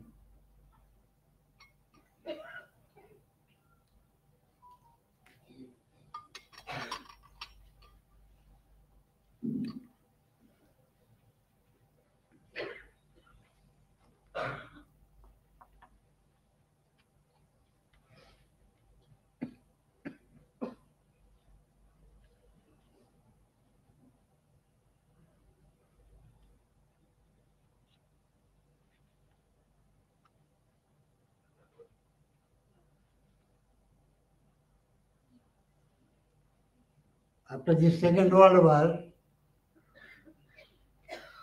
when Soviet Union was practically held by entire mankind, And Soviet Union also advanced economically, politically, scientifically, educationally, in all aspects. At that time, what agony was expressed by great Stalin in his last speech, that I want to place. And it indicates that he felt the danger.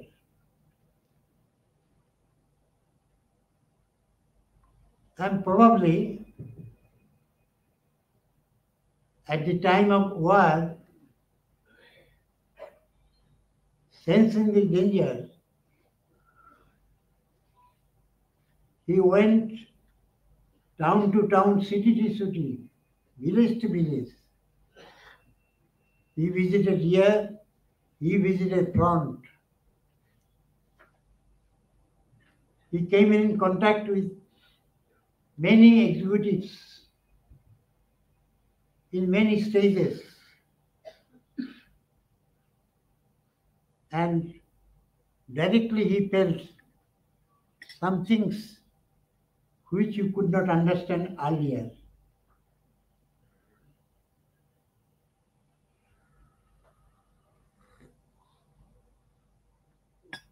Practically 19 Congress is a victory Congress.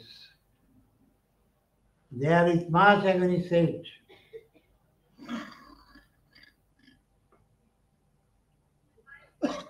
First, he pointed out, not in all party organizations and nowhere by any means in full measure have self-criticism and especially criticism from below become the principal method of disclosing and overcoming our errors and shortcomings, our weaknesses and maladies. Here he pointed out in the party, if I read it will take time.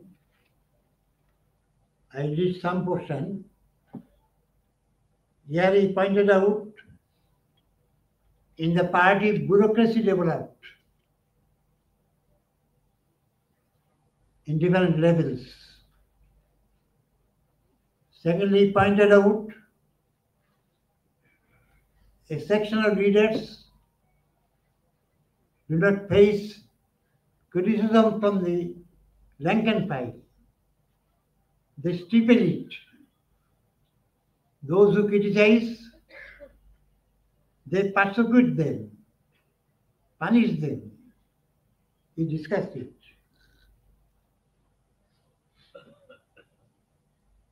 Some executives sending false report.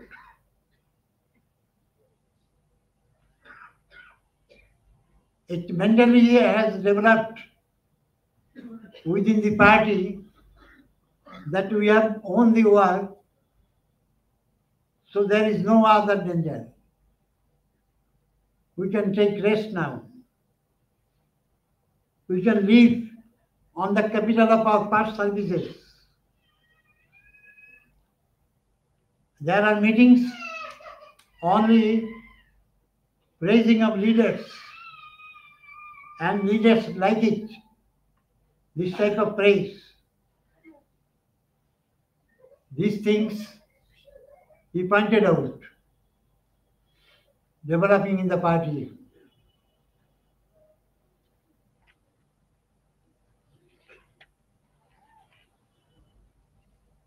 Selecting the cadres for work, not on the basis of merit, but on the basis of kinship, that is family relationship, on the basis of townships, on the basis of friendships. All these things developed. He pointed out.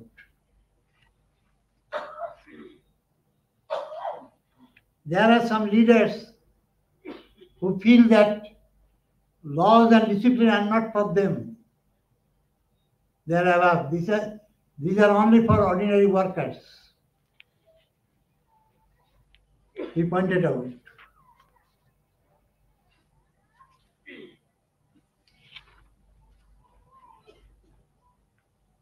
Then I will read the last point and most important point. Our comrade also should note it.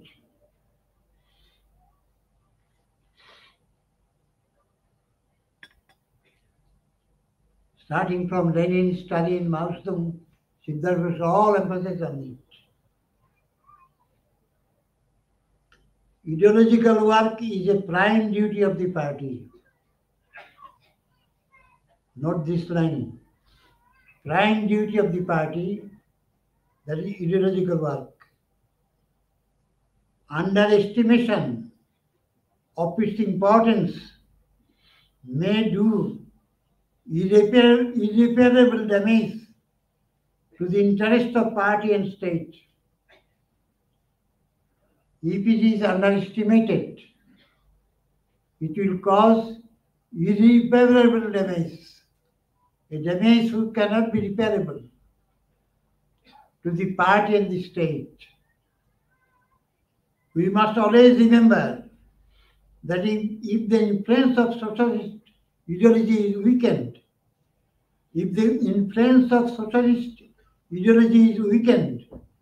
the effect is to strengthen the influence of bourgeois ideology. He is warning. If socialist ideology is weakened, bourgeois ideology will be strengthened. Then he said, in our party, it is being undermined. It is ideological work. He criticized Moscow Committee. The Moscow Committee is emphasizing more on economic work than ideological work. And in different levels of party, ideological struggle is being neglected. So it is a very serious warning on his part.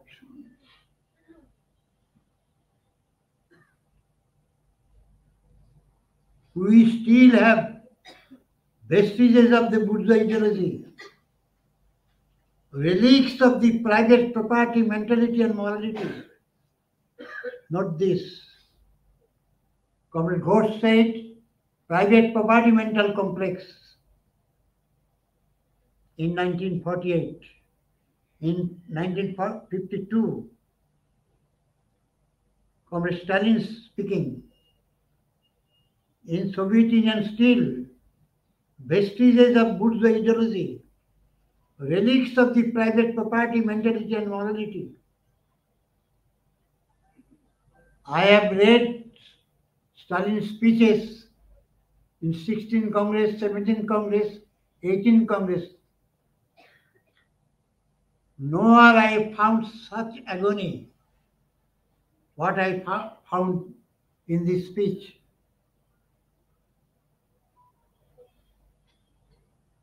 These relics do not die away of themselves. They are very tenacious. These relics do not die away of themselves.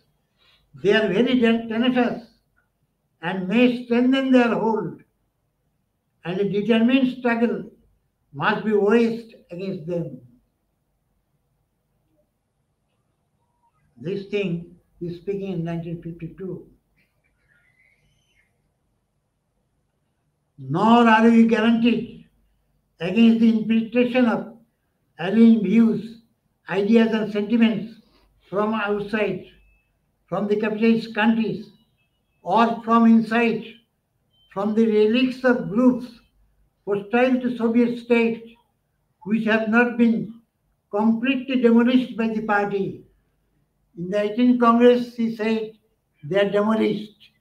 In 19th Congress, he said they are not completely demolished. anti-party groups.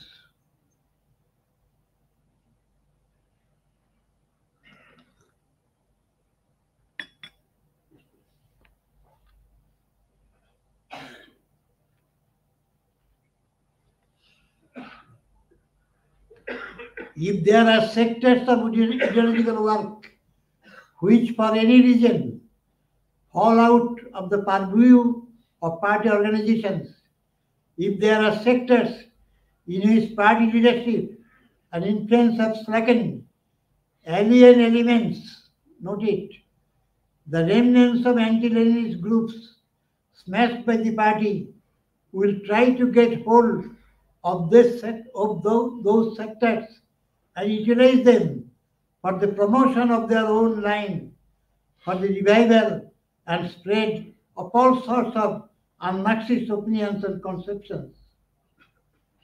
If there are ideological fields which is not properly guided by party, those fields will be captured by the anti-Leninist groups and they will utilize it to spread un-Marxist opinions and conceptions. That means that groups are existing and working.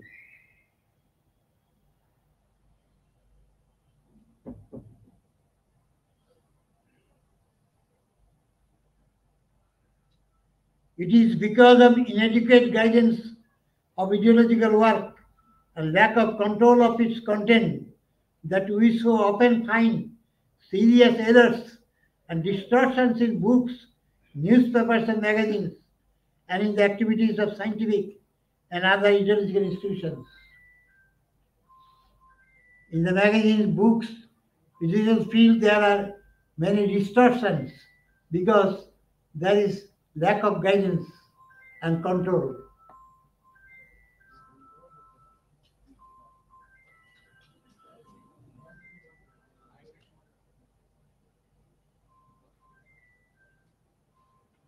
Party Central Committee in many branches of science brought to light habits and traditions alien to Soviet people, disclosed cases of caste exclusiveness and intolerance to criticism, and exposed and put an end to various manifestations of Buddha ideology and vulgarizing distortion.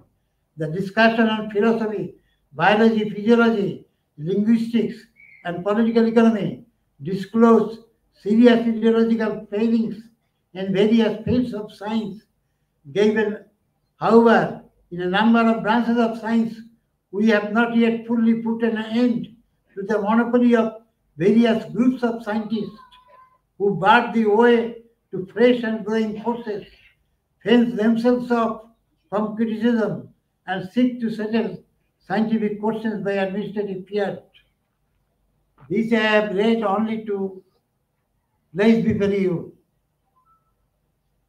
According to this discussion of great Stalin, it seems he felt the danger and he was preparing the party for another battle, which he could not. It was placed in 52, he expired in 1953. And the forces within the country, the counter-revolutionary forces, those bureaucratic forces, those who wanted private ownership to restore, those who wanted bourgeois sense of liberty, they were preparing almost in underground. 20th Congress was a Congress for the advancement of revisionism, denouncing Stalin.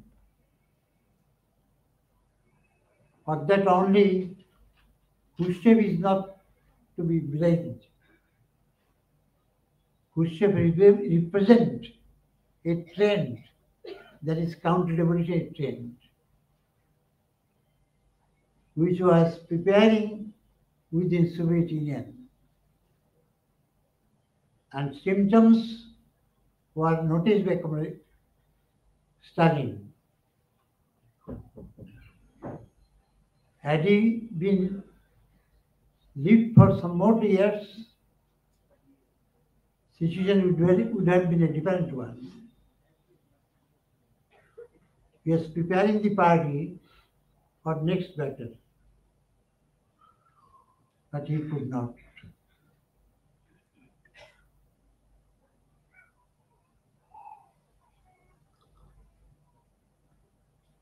It is a lesson for us. We Marxists who struggling for revolution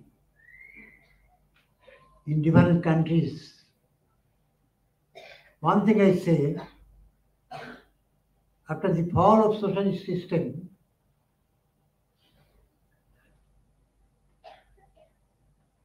entire world communist movement practically faced severe crisis and was in disarray.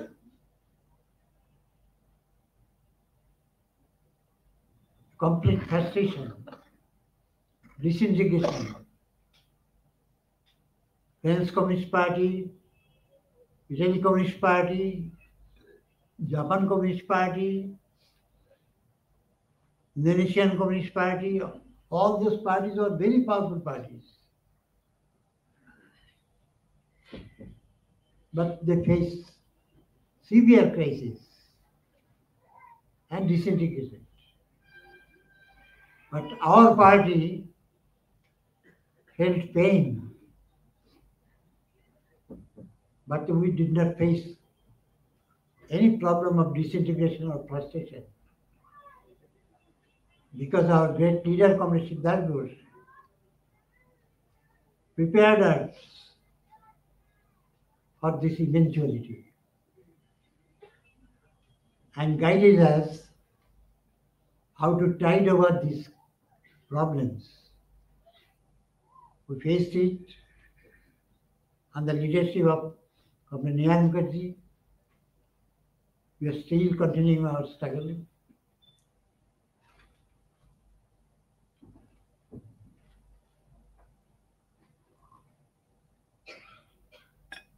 Question is whether capitalism or socialism. What we are witnessing today, entire world is in crisis, severe crisis. Powerful imperialist countries, starting from USA, Germany, Japan, France, imperialist China, imperialist Russia, all countries are in severe crisis. Crisis of market.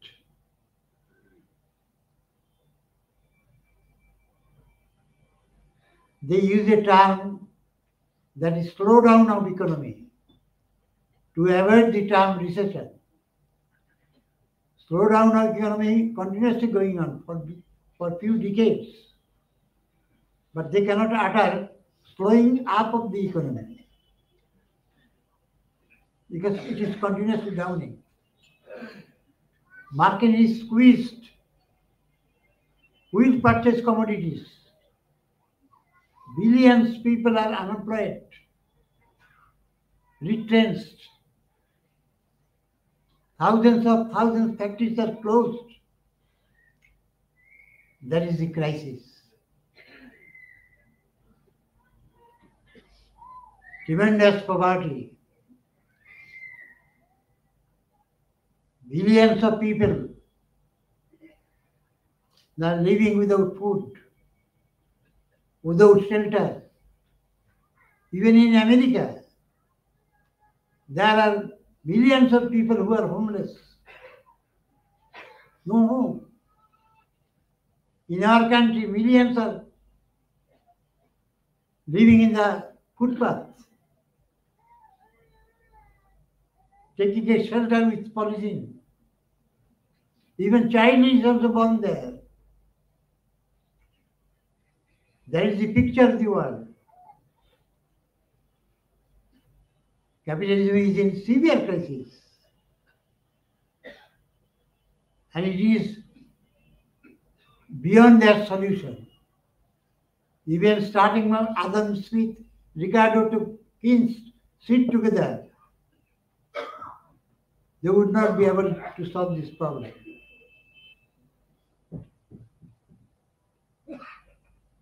So, poverty, beggary, starvation, dying with death on the one hand, on the other, there is crisis of morality, crisis of ethics, death of love affection, death of human values, everything are witnessing today.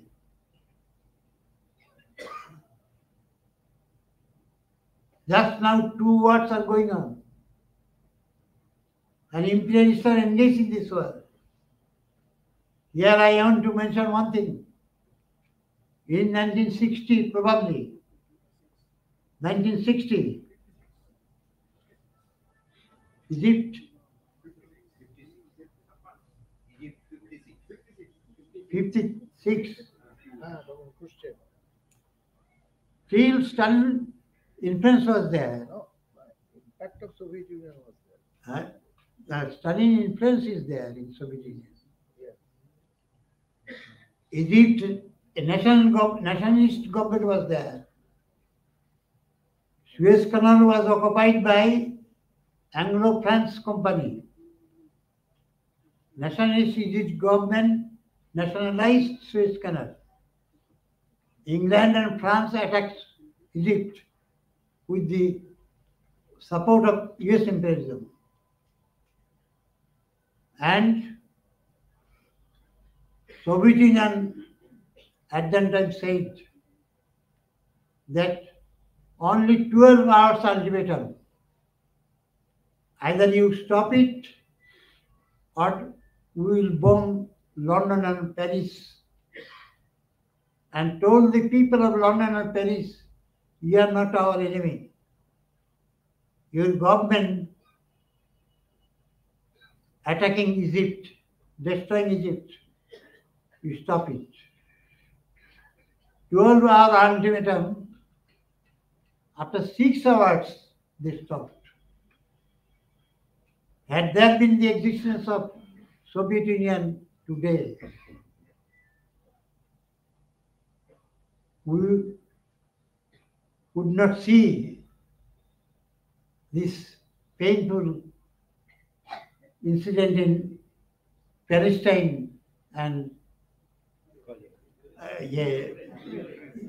Ukraine. Thousands and thousands are slaughtered. Children, women, towns, villages are destroyed. Imperialists back to us.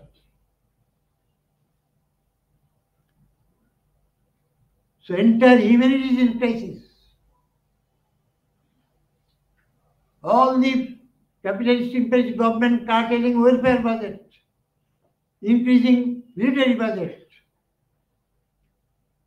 By that, for that increasing taxation, enhancing price rise, inflation, all these are there. All the governments are running on the basis of borrowing. Sovereign debt is everywhere. And increasing taxation. They need war industry, as pointed out by Great Stalin. Consumer market is squeezed. Artificial market is being developed. That is the war industry. And to fuel war industry, they need war tension, they need war.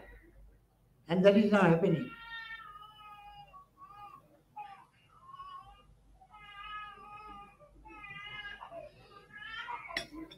So, entire humanity is in a severe crisis. And on the other hand, there is another danger. There is the danger of global warming, you know. Scientists are warning repeatedly to curb greenhouse gas, carbon dioxide, fossil oil, to curb all these things. And what is happening now? Nobody is curbing it. And climate is becoming more and more warmer. Even in the Iceland, ice is being melted. In Himalayas, glacier is being melted. If glacier is melted, one day river also will die out. But they will not stop their hunger for profit. Capitalists only want profit and profit. For that, entire humanity can be placed in crisis. Sea is advancing, and land will be grabbed. Who cares for that?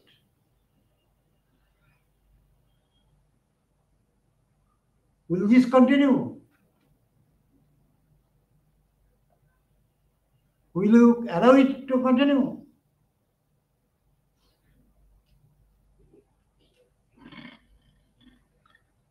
Definitely cannot. So we need change of capitalism, revolutionary change. And there is a hope also.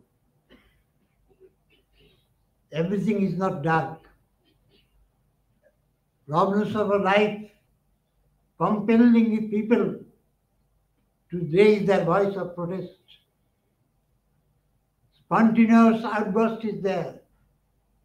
Few years back, there was Occupy of Wall Street.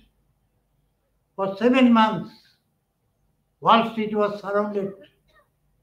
US government could not dare to employ military, lest it invites a civil war. And that will be repeated again and again. Problems will push. India witnessed year-long peasants' movement. And it is also to be noted, without any prominent leader, without being led by any party, spontaneous outbursts, just like volcanic eruption happening here and there. Sparks of discontent flying round here and there. Any moment, a big conflagration can develop. Objective condition is prepared. People desire protest. People protest. People desire change. But they do not know what to change, how to change. For that ideological leadership is necessary. So objective condition is prepared. What is lacking? Subjective condition. In Europe, waves of strikes are going on. Surging waves. Crying for leadership. Only Marxism, Leninism, Siddhartha's thought can provide that leadership. And we know Revolution is inevitable. Today or tomorrow, or day after tomorrow. Again there will be victory of socialism. And that victory of socialism will take lessons from the counter-revolution of Soviet Union and China. As Soviet Union took lessons from Paris Commune, which lasted for 3 months, similarly, future socialist revolution will take lessons. Why, for what faults, for what weakness, counter-revolution was successful. This will become a lesson for them. And we should feel in that way. It is our task, our party armed with Marxism-Leninism Siddhartha's thought, while observing on that day, to place before the people that there is no question of frustration or hopelessness. There is a way out to put an end of this misery, sufferings, doing away with capitalist exploitation. And that is the only way of socialist revolution. And it is our task of our party, leaders and comrades, to take serious lesson how much it is necessary to emphasize on ideological struggle more than day-to-day routine work.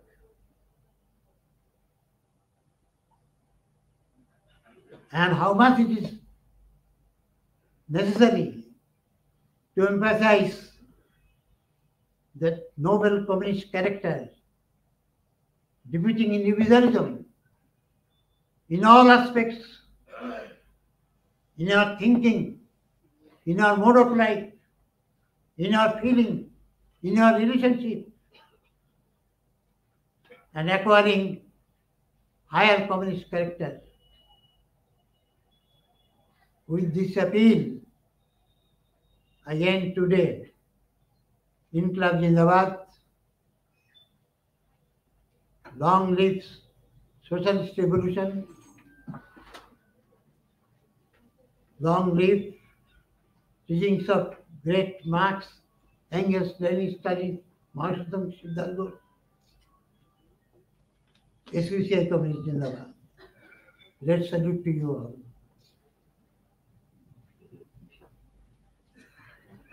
Comrades, I'm sure that you will feel nothing about this aspect is remaining for discussion. For that, I'm nothing to add more. I'm urging our military squad to press international, and after that, it will be concluded. আমি আমাদের military স্কোয়াডকে আবেদন জানাচ্ছি আপনারা international পেশ করুন সঙ্গীত এবং তার মধ্যে দিয়ে আমাদের এই আজকে মিটিং শেষ হবে।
For justice and the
সভা এখানে শেষ হলো।